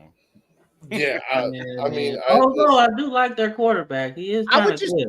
I just want to point out. So BYU played who last week? Okay. And I told y'all to go ahead and bet BYU because you know who is trash. I did. Yep. And I said BYU not only is going to cover this, BYU is going to win this game big. They were 7-point underdogs, 6.5. And it happened because that team that we just talked about is trash as fuck. But continue on. Sorry about that. No, you good. Hey, look. I got BYU scoring 21 points. Ooh. I think BYU will BYU will score 3 touchdowns. Yeah. Oh, yeah. And the over-under is 46.5. And, yeah, it's easy to see why BYU would come up with half of those points. And it's not even close. But Maryland at Indiana. Indiana shouldn't be where they are right now. But somehow they are. So I will tell you, this game right here has all the makings to be the game of the week. Like, hear me out. Okay. Indiana is really good, right? Like really good. Like we knew they were going to be good. Last in the Big Ten. Right. And it's at Indiana, right? So Indiana, but Maryland is one of those sneaky teams. Maryland's a very good team. I mean, you know, they fucked up at Michigan State, but they took care of business all the other games. The spread is what, 7? Man, I would stay away from this game. Indiana could win this game 2017, or Indiana could win this game 35-10, depending on which Maryland team shows up. I got Indiana for the win. But if we're betting against the spread, I would stay away from this game because you do not know what is about to happen. Oh, yeah. No, that's fair. Wow. Another good game coming up. We got the Matt Rule Nebraska coach team with a quarterback that is deciding, hey, I'm going to be a Patrick Mahomes fucking cosplayer. Tell me I'm wrong. You're not wrong. Whatever works for him. Whatever works for him. Number one fan, bro. Oh, man. But all look, joking aside, I mean, Nebraska's going to win this game big. Purdue is trash. So you got Nebraska over Purdue? Yeah, the spread's 10, and I would say Nebraska wins by more than 10. Purdue is really bad football team. By the fourth quarter, I mean, the backups and third stringers will be in. Yeah, I think so, too. Oh, I think so, too. Yeah, Purdue ain't recovered from what Notre Dame did to him. Right. Correct. Yeah, they put it on. We're going to get to Northern Illinois in a bit, but for right now, we got Western Kentucky going into Massachusetts to take on Boston College. Yeah. Okay, I'm coming. So Western Kentucky and who now? Boston College. Yeah. Oh, in Boston College? Mm-hmm. Oh, well, I thought you said something else. Yeah, Boston College should win this game. It's at Boston College. Boston College kind of got screwed against Missouri. Should be 4-0 right now. Very true. Western Kentucky went into Alabama, and Alabama beat the absolute bloody dog shit out of them. And you know, I just they did, and I'm telling you right now, Boston College is going to win this game by more than 8. Like, right. Yeah, that's fair. Yeah. All right. So, Northern Illinois, y'all had y'all gloriness to be in the top 25 when you beat Notre Dame. Now, y'all going to Raleigh, North Carolina to take on North Carolina State. So, I wanted to say something real quick about that. So Buffalo beats Northern Illinois. Pete Lambeau is the head coach of Buffalo. That is a Shane Beamer prodigal. So Shane Beamer now has a tree out there, and he's out there beating top 25 teams. That's really cool. Yeah. That's really cool. I just wanted I wanted to point that out. But we're talking about NC State, right? And we're talking about Northern Illinois. And so when we really think about it, Northern Illinois goes in and beats Notre Dame. NC State gets ass blasted by Clemson. It has all the makings to be a close game, right? Because NC State's not that good. Clemson proved it. I disagree. I think NC State is mad. I think Northern Illinois got super lucky against Notre Dame. I don't think we'd see that again if they played Notre Dame. I think Notre Dame would beat the absolute shit out of them if they played again. And NC State is going to be no different. NC State wins this game by 10. Maybe more.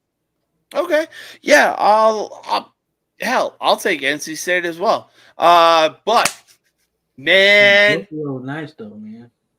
Undefeated. I say that again. Undefeated. Hoo-yah, Navy! at University Alabama Birmingham. Oh, UAB, UAB trash baby. as fuck. UAB trash as fuck. Come on, don't even play. I know you The and I know you're Blazers- an Alabama fan, I but was gonna say, fucking hoo-yah, Navy. I'm sure Army's playing somebody this week, and I'm pretty sure that Army is gonna get the win over. Army won yesterday. Army already won played yesterday. 42-14. Oh, okay, that's fair. And Navy is at UAB, and they're a 3.5-point favorite. It tells you all you need to know. Navy is a better team than you. UAB is trash, dude. Like I know you Alabama guy can, but come on, let's be real here. Look, I cannot wait until the Army Navy game. It's only one team in Alabama that I like. Trash. There's only one team, and the Blazers ain't that. Navy finna win this game. I'll agree to that. Hoo-yah, Navy! Look, I'll just say this, though. I really hope for the Army-Navy game, Army and Navy go into this game unfucking defeated. Well, that would be cool. Like, I'm not gonna lie, but I mean, or like at least a loss or two, you know? Well, I mean, Army still has Notre Dame. They still got East Carolina, who was a surprise team. I'm going all Army on that one, baby. And okay. And so Navy actually has the better chance to go undefeated because Air Force is trash, Charlotte is trash, but Navy has to play Notre Dame as well, unfortunately for them. So Notre Dame will beat both Army and Navy. We can get mad if we want to, but I am mad. Give us a shot. No. Look, I'm a Notre Dame fan, but at the same time, look, when I was in the Navy, I'm like, fuck, who do I root for? Okay, so I got a question. All right, here's the game. All right, Louisville versus Notre Dame this week. Who do you got? Yep, 15th ranked Louisville going into Notre Dame, Indiana to take on 16th ranked Notre Dame. I got Notre Dame too. I'm sorry. I got Notre Dame. You got Andrew. Notre Dame. So, I just wanted to go ahead and throw some receipts up there. You know what I'm saying? We got Notre Dame in this game. Yep. That's fair. Got Louisville. He goes against the grain. I swear, man. You got to appreciate it, though. Oh, man. Louisville and Notre Dame is definitely on my watch list to watch this game. Anyways, so moving on, after Navy UAB, we got South Florida at Tulane in New Orleans, Louisiana. NOLA. So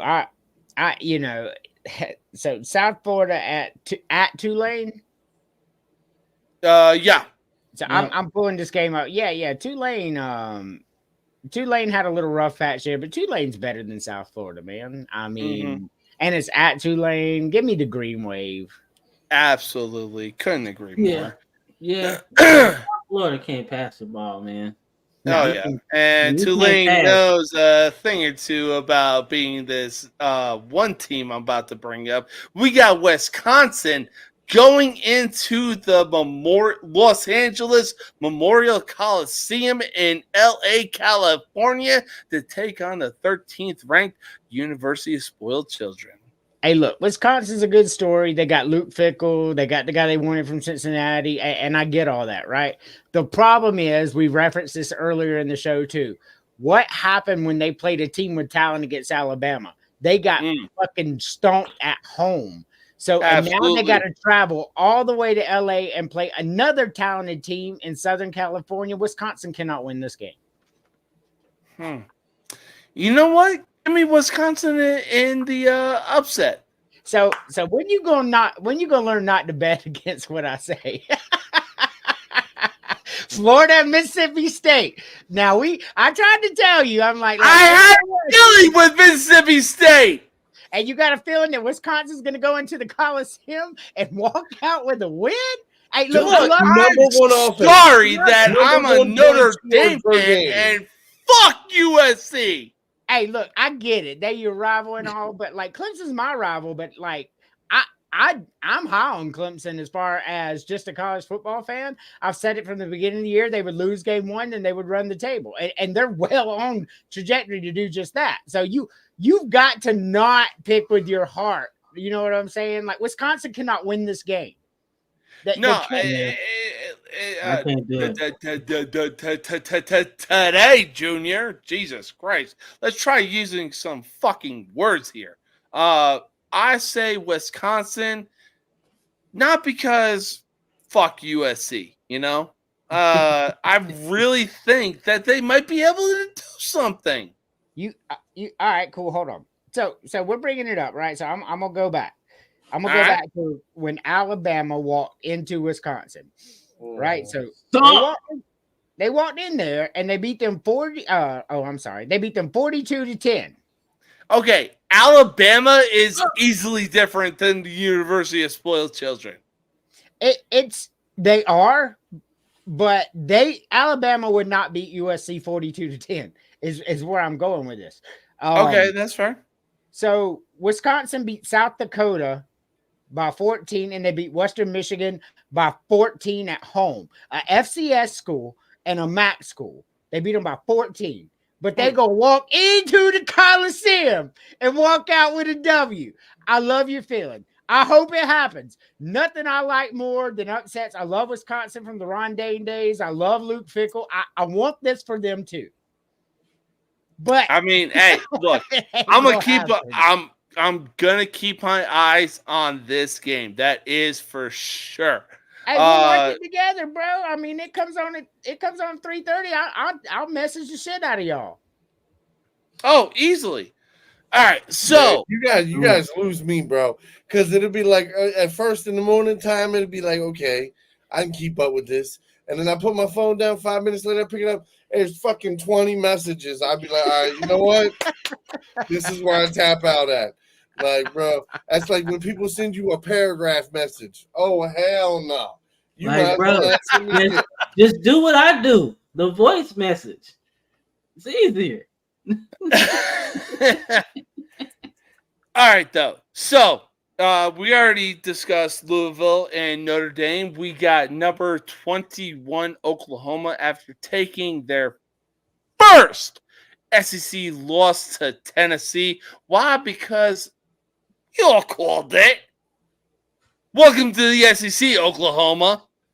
Now they go into Jordan Hare Stadium in Auburn, Alabama, and Peyton Thorne is the starting quarterback for Auburn.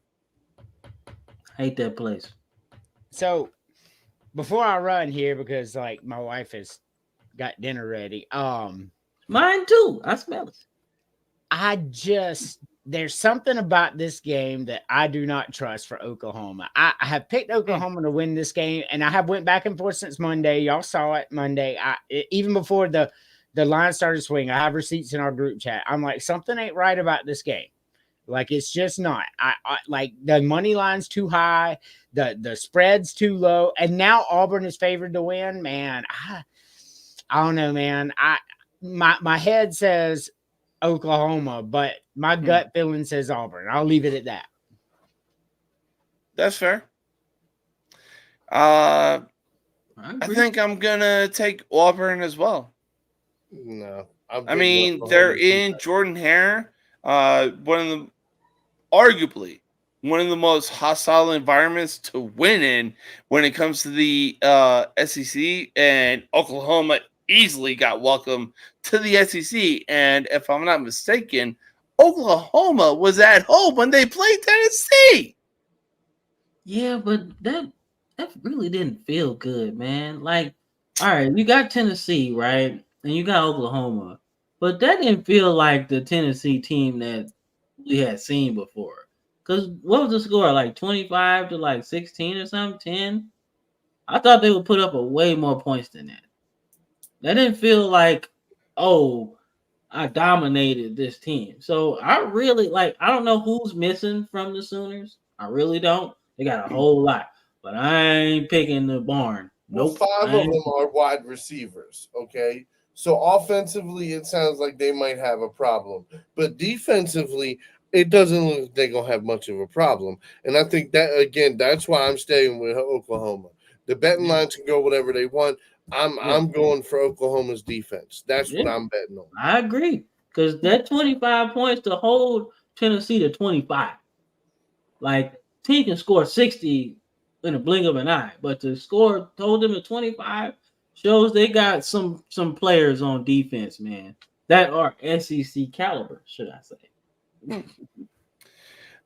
All right. So next game up, we got Arkansas, who has actually proved themselves in the SEC. Granted, it is what it is. We're really early in the college football season, but they go into Arlington, Texas, and take on Texas A&M.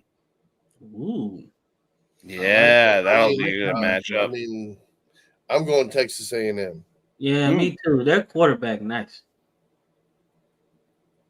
So I will say Arkansas definitely has the chance to win this game.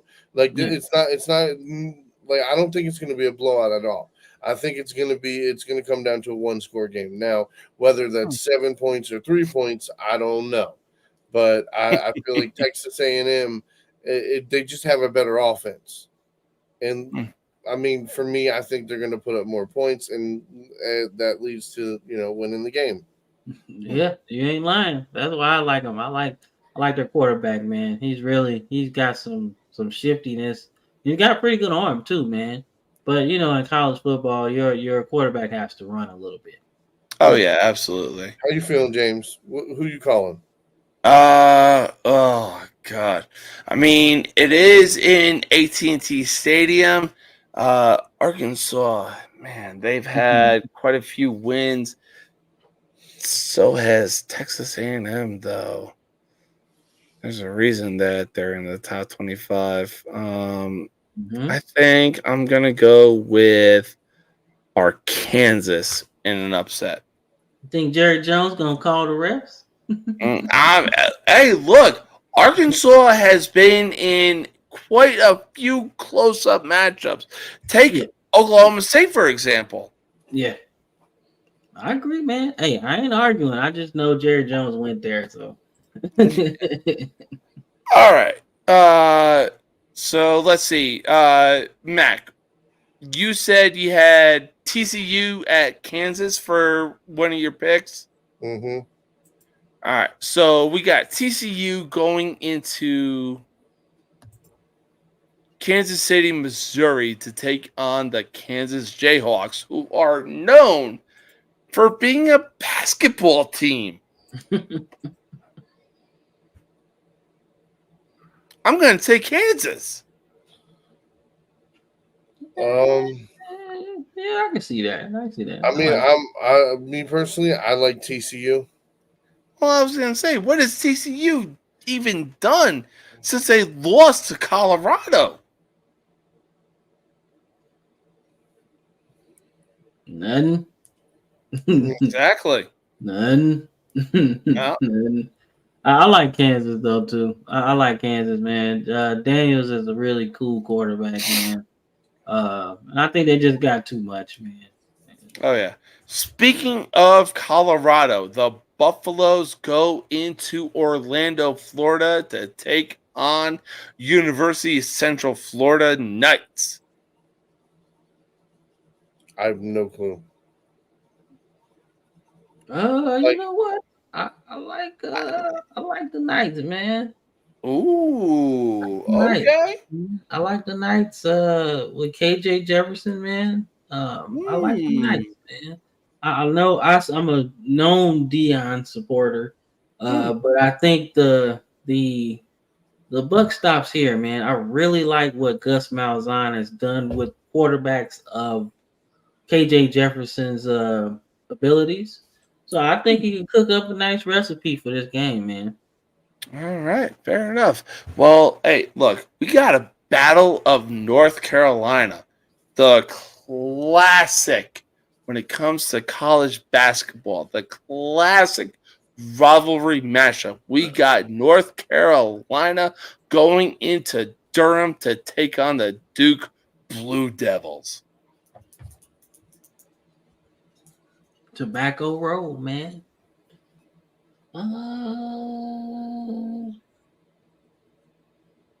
Damn.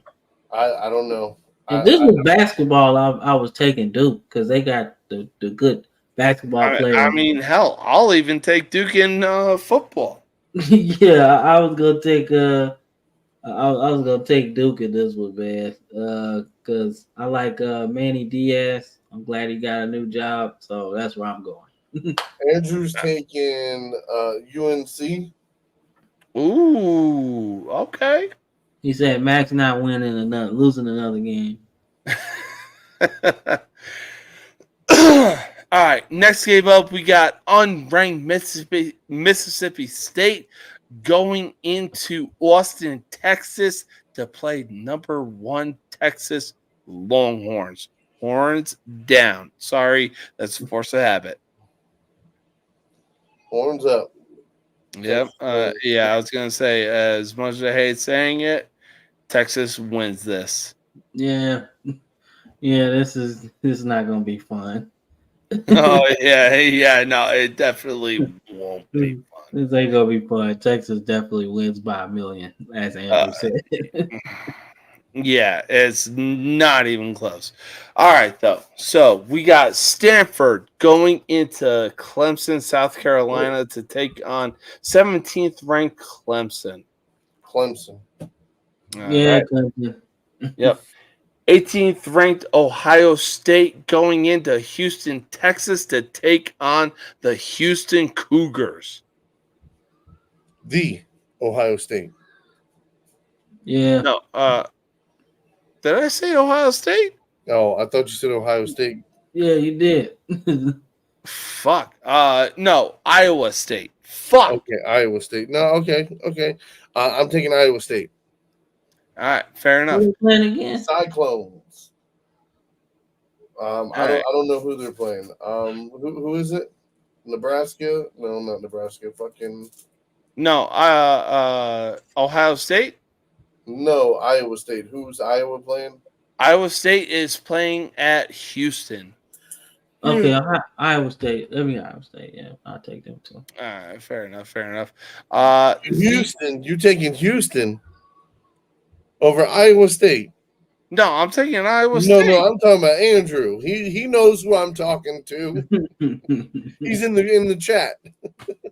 You said, homie. What? What? Did Hurricane Helene do something to you? What? He's picking Houston, man. He's a villain, man. Yeah. That's the reason why he's a villain. That's the reason why. Yeah. That's the reason why he's a villain. Yeah. But the game of the week, hell, the game of the season, number 2 Georgia goes into Tuscaloosa, Alabama to take on the Crimson Tide. Roll Tide. Yep. Roll damn Tide. I was going to say, as Pat McAfee said, give me Alabama. Roll damn Tide. This is going to be such an awesome matchup. I cannot wait for it come Saturday. Anyways, number 3rd ranked Ohio State goes into East Lansing, Michigan to take on Michigan State. Oh, Ohio State blows them out. Oh, easily. Yeah. All right. Number 19, Illinois goes into University Park, Pennsylvania to take on number 9th ranked Penn State. Penn State. Penn State. Yeah. Penn Yeah, State should win by a couple scores. Yeah, I'll take Penn State too. South Alabama, they've been on quite a roll. But that roll stops when they go into Baton Rouge, Louisiana, a.k.a. the true Death Valley, when they take on 14th ranked LSU. Man, you know what? I'm gonna be a villain, man, because I know Brandon gonna watch this. I'm picking South Alabama, man. I'm going to Jaguars, man. You really think that offense is going to be able to put up numbers like that again? Man, you ain't seen LSU defense. It's ass. I mean, didn't LSU just beat South Carolina? Yeah, thanks to some refs. I mean, yeah, but so you're telling me you think South Alabama is better than South Carolina? Not better, but hey, when we talking, I mean, but when we talking offense, man, it don't take much. It don't take much. There is what you're calling? What no way Andrew? You're going. Send this in. Come on, send it in. Andrew, who is you calling? Are you going South Alabama, Andrew? I mean, he even made the comment saying South Alabama. I'm like, look, bro, there is no way you're going with South Alabama. Look at the two teams that South Alabama got the wins over. I understand. I do. Come on. They scored 87 points on Arkansas State, Northwestern State, whatever the fuck. They did. They put the mercy rule at halftime. Fuck, he's picking Alabama. Hey, he also said this. Fuck, I can't even. God damn, I can't even be mad at that. Say it with your chest. Say it with your chest. Say it with your chest, indeed. I'll pick South Alabama because I want to be a troll too, man. Oh, God. I mean, look, I want to pick LSU as well, but because of the wins that South Alabama has, they're in the back of my mind. I ain't even going to lie. Not even going to lie. Yeah, man. I'm telling you. Oh, God. All right. So let's go out to the Mountain West. We got Air Force going into Wyoming to take on the Cowboys. Air Force. Oh, I'm going Air Force. I pick military academies even though I know they're going to lose sometime. Yeah, I'm sorry. I'm a homer like that. I do. I do. I pick because I want them to win sometimes, but Air Force is Air Force. Wyoming also doesn't look that great this year, but yeah, that's true. Just because I'll go Wyoming. All right, go Cowboys. All right, we got 3 games. We got Washington State going into Boise, Idaho to take on 25th ranked Boise State Broncos. Give me the blue turf, man. I'm going Broncos. Yeah, give me the Smurf field as well. Boise State. Absolutely. Next game up, we got Arizona going into Salt Lake City, Utah to take on 10th ranked Utah. That's actually a tougher one to pick, man. It's only got a good quarterback. Utah got a pretty good quarterback. So who's playing Utah? Arizona. Okay. You know what? I picked against Utah like last week, and they I'm going Utah. Yeah, I'm pulling Utah too. I picked against them last week, and they showed me something, especially on defense. So I got Utah. Yeah, I'll take Utah as well. The final game of Saturday, we got 8th ranked Oregon going into Pasadena, California to take on the Bruins. Oregon. Yeah, Oregon. Easily. Oregon by like 30, bro. Oh yeah, yeah. It's not. Although the Bruins did play LSU a little closer than I thought. A little closer than I thought, man. At least early in the game.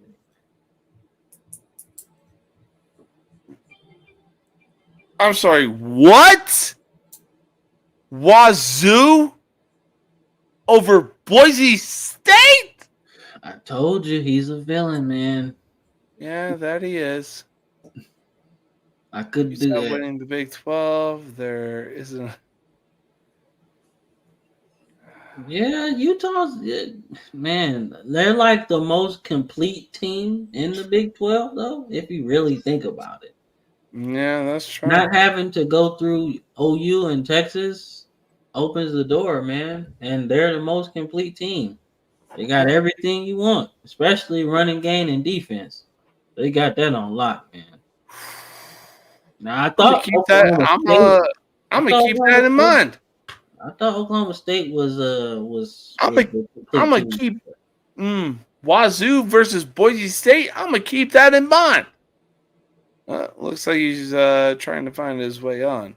But for the time being, we got some NFL predictions that we need to make for Sunday.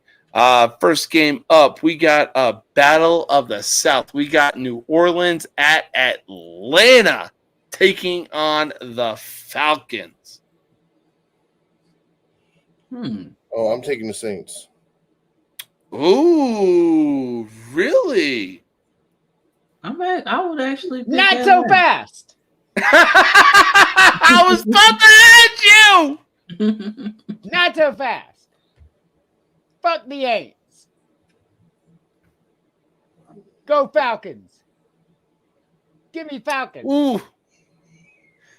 Hey, with Kirk Cousins under center, what some teams should have been doing, hey, we got a veteran quarterback that we're going to start, and we're going to make sure that a rookie quarterback learns under him. Hell, I'll take the fucking Falcons. And you best believe I'ma blast a fucking song icy. Oh my God. Man, I like the Falcons, man. I do. I like the Falcons, man. I like what they're doing, man. I like the team they have, man. They got so many weapons, man. I just want Kirk Cousins to just play with all of them. Kirk Cousins knows how to use them. Yeah, I just want him to use all of them, man. It don't make sense that you got all this talent. Oh, for sure. Just use it. You going Falcons too? Yeah, I'm going Falcons.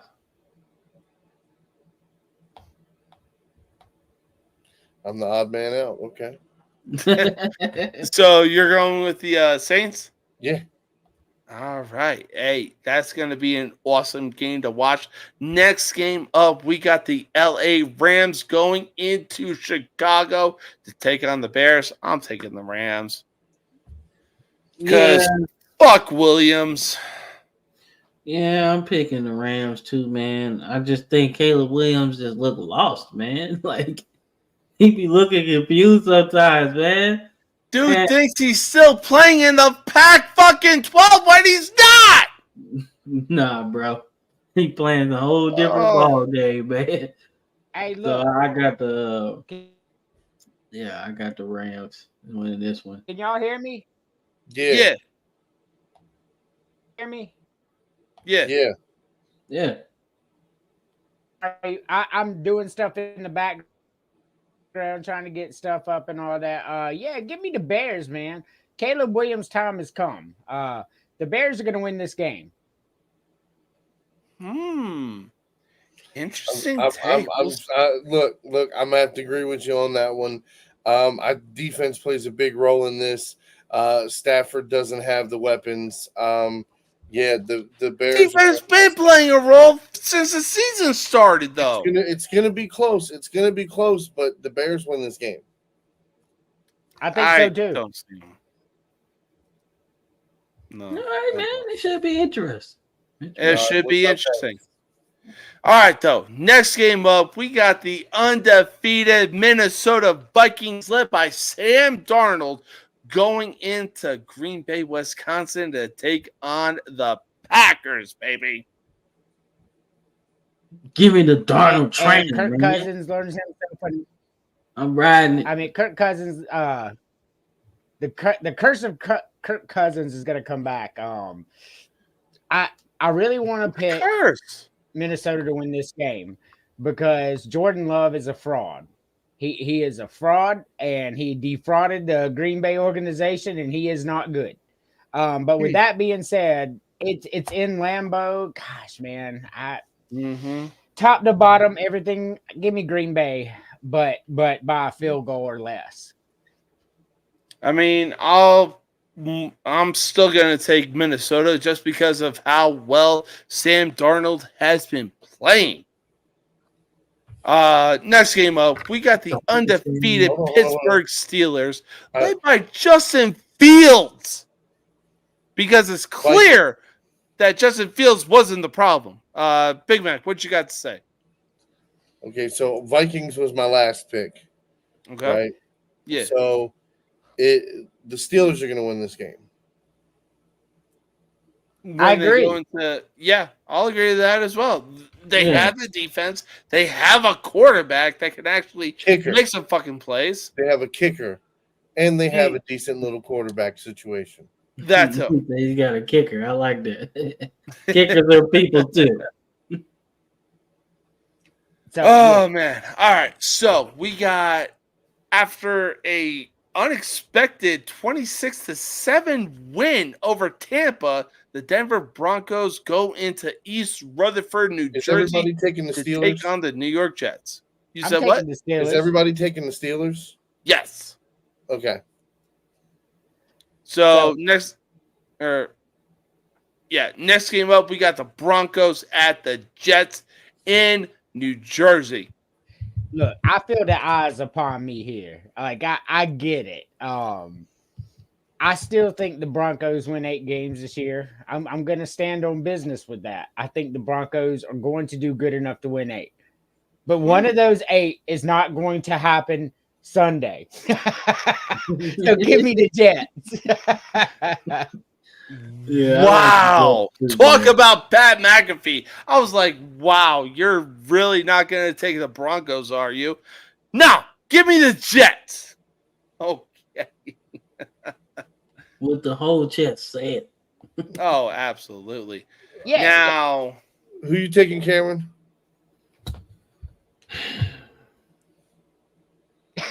Is it the jet sweep? Man, I don't know. I'm going with the Jets. Okay, I'll go with the Jets, man. Okay. I'm gonna.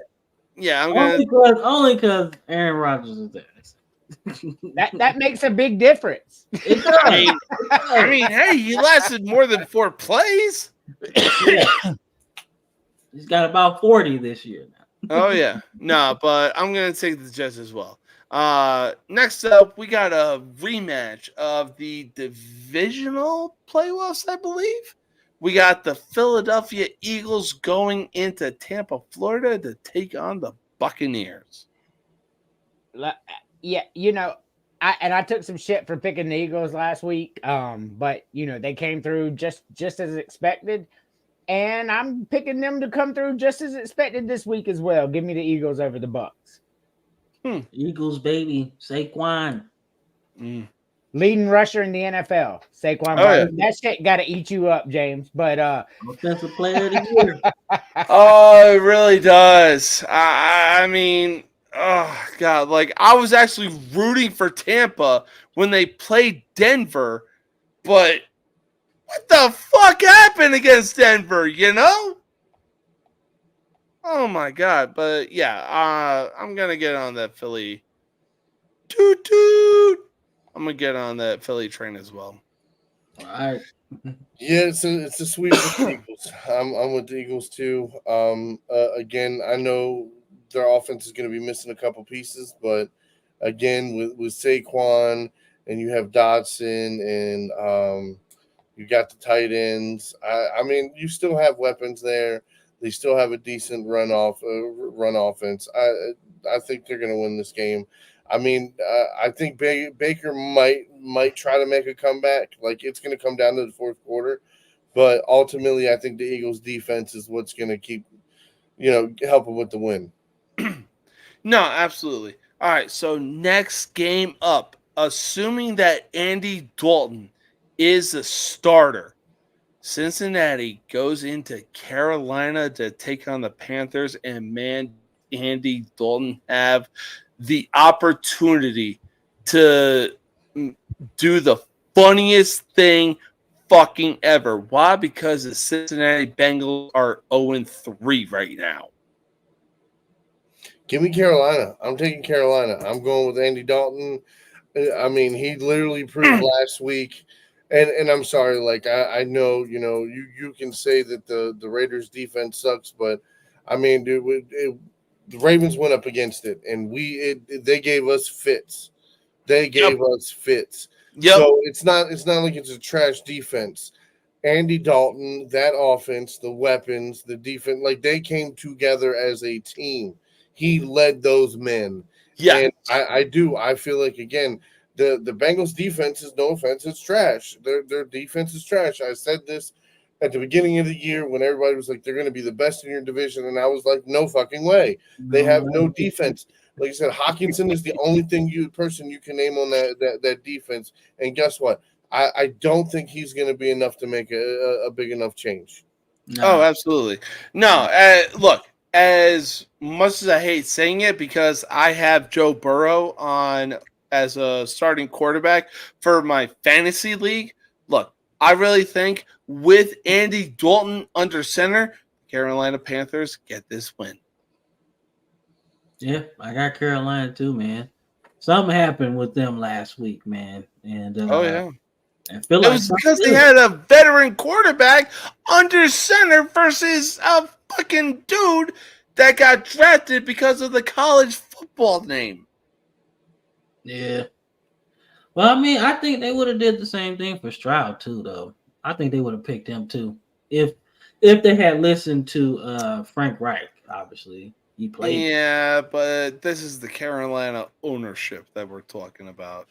Yeah. They David Tepper more than likely was like, huh? CJ Stroud? No, we're going with Bryce Young. All right, what's the next game? All right, next game up, we got Jacksonville at Houston to take on the Texans. Houston Texans should win this game. Oh, yeah easily. Houston. Yeah. Coming off their loss to the Vikings, they got to come back and win now. Now, a game that is definitely going to be a good one. We got the Washington Redskins at Glendale, Arizona to take on the Cardinals. I'm on the Daniels train now, man. He played awesome in that game against Cincinnati. So I'm going with I'll agree to that. With Washington. Yeah, I'll go with the Redskins as well. You know what? I'm going to be different, and I'm going to go Arizona. Okay. I'm going to go Arizona. Yeah, I can see it. No, I like it. Hey, yeah, good pick. All right, next game up. This is a clear no-brainer as the Patriots go into San Francisco to take on the 49ers. The 49ers are going to win this game. Oh, yeah. Yeah. Not even close. Yeah.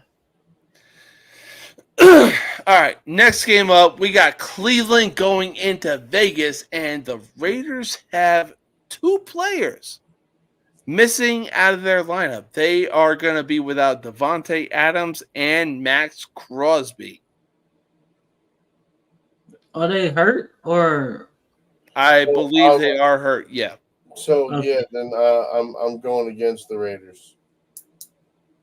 Yeah, I'll take Cleveland as well. Yeah, I got Deshaun Watson and the Browns. Yeah, that's fair. All right, so a team that the rest would obviously fucking favor the Kansas City Chiefs go into Inglewood, California to take on the San Diego Chargers. What else? Inglewood. I mean, the Chargers have a good shot because they have a good offense and they have a good defense. Yep. And especially with Jim Harbaugh being the head coach as well. But Kansas City is, I mean, look, man, you can't beat all the uniforms, okay? And apparently they're in all colors, okay? Yeah. Black, white, red, you know.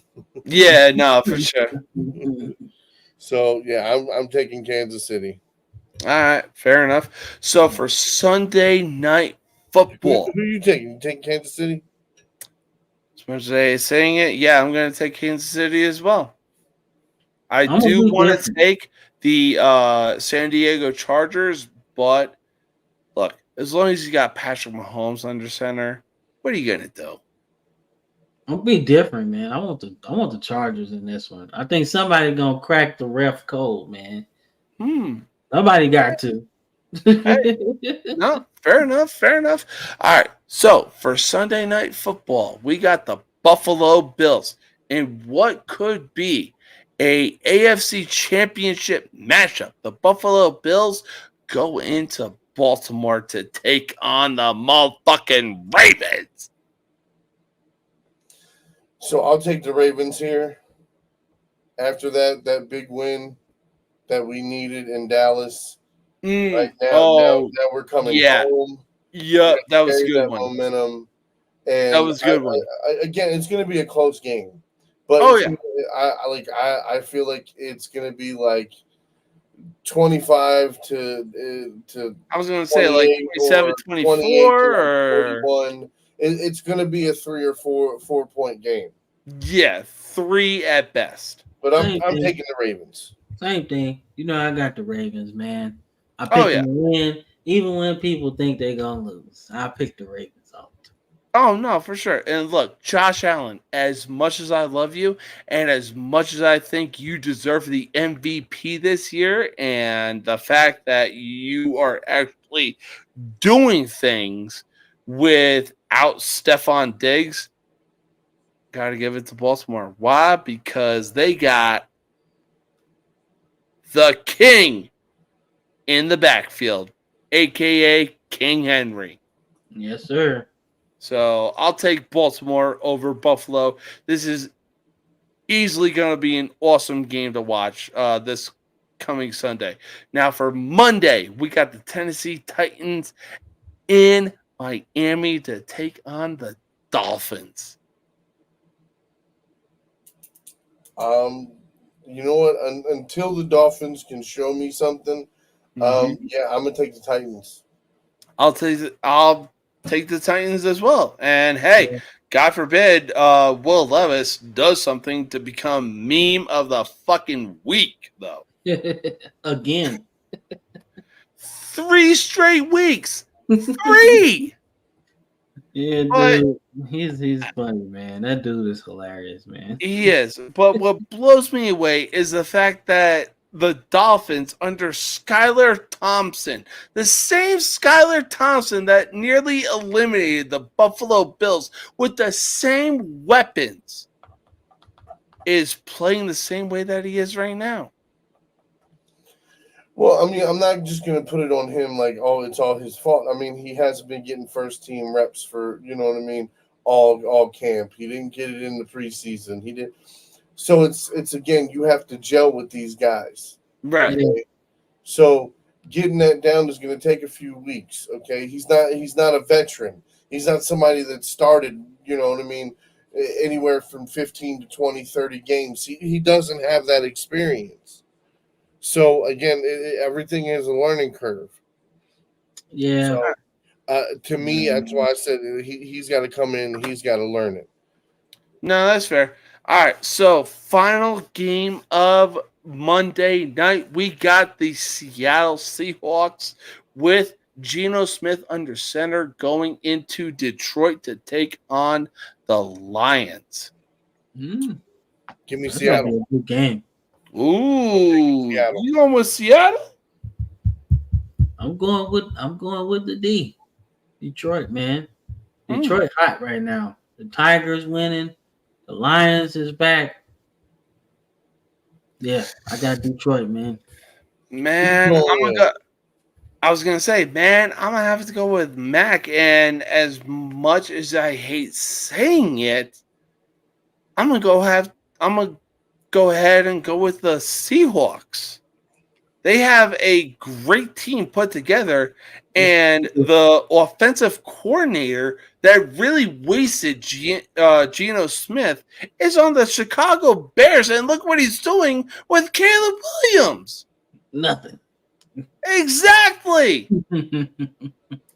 So, you know what? I'm going to take the Seattle Seahawks. All right, Look, no, that's fair. Dan Campbell, Detroit Lions, I love you. I know what you love to do, but you got some competition with the Green Bay Packers and the Minnesota Vikings as well. Yeah. I mean, dude, it's going to be the same thing as last year. It's going to come down to it. Mm-hmm. NFC North is the best division right now. They got a lot of players. It's really good. Oh, yeah, really easily. Good. Easily. But, gentlemen, I want to thank you for coming on here. And look, I know it's Friday. Enjoy your night. Know your limits, but enjoy your night. Peace. All right, peace out. Peace out. All right, so we got a few things that are coming up next weekend.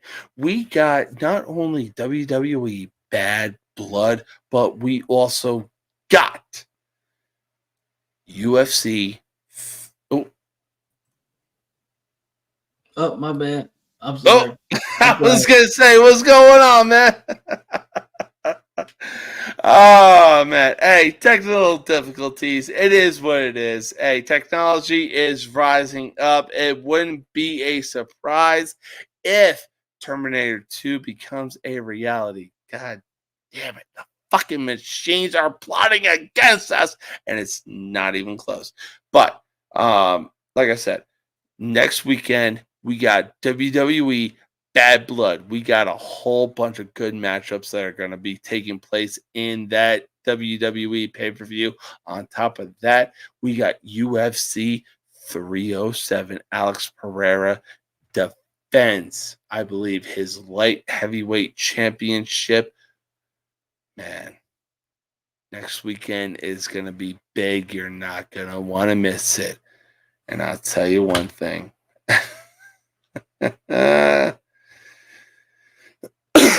I'll tell you one thing. Look, the Yankees clinch the AL East, but it was to be expected, you know. I mean, the AL East with the Orioles and the Yankees, it was a literal back and forth matchup. It wasn't even close. So, again, respect where respect is due. Look, Orioles, you have a team that has you set up for years to come. I'm monologuing right now. But look, next weekend we got WWE Bad Blood and UFC 307. You're not gonna want to miss it. And at the end of the day, you will know whose game this is, with everybody saying, no mercy sports. I'll see you next week. Peace out.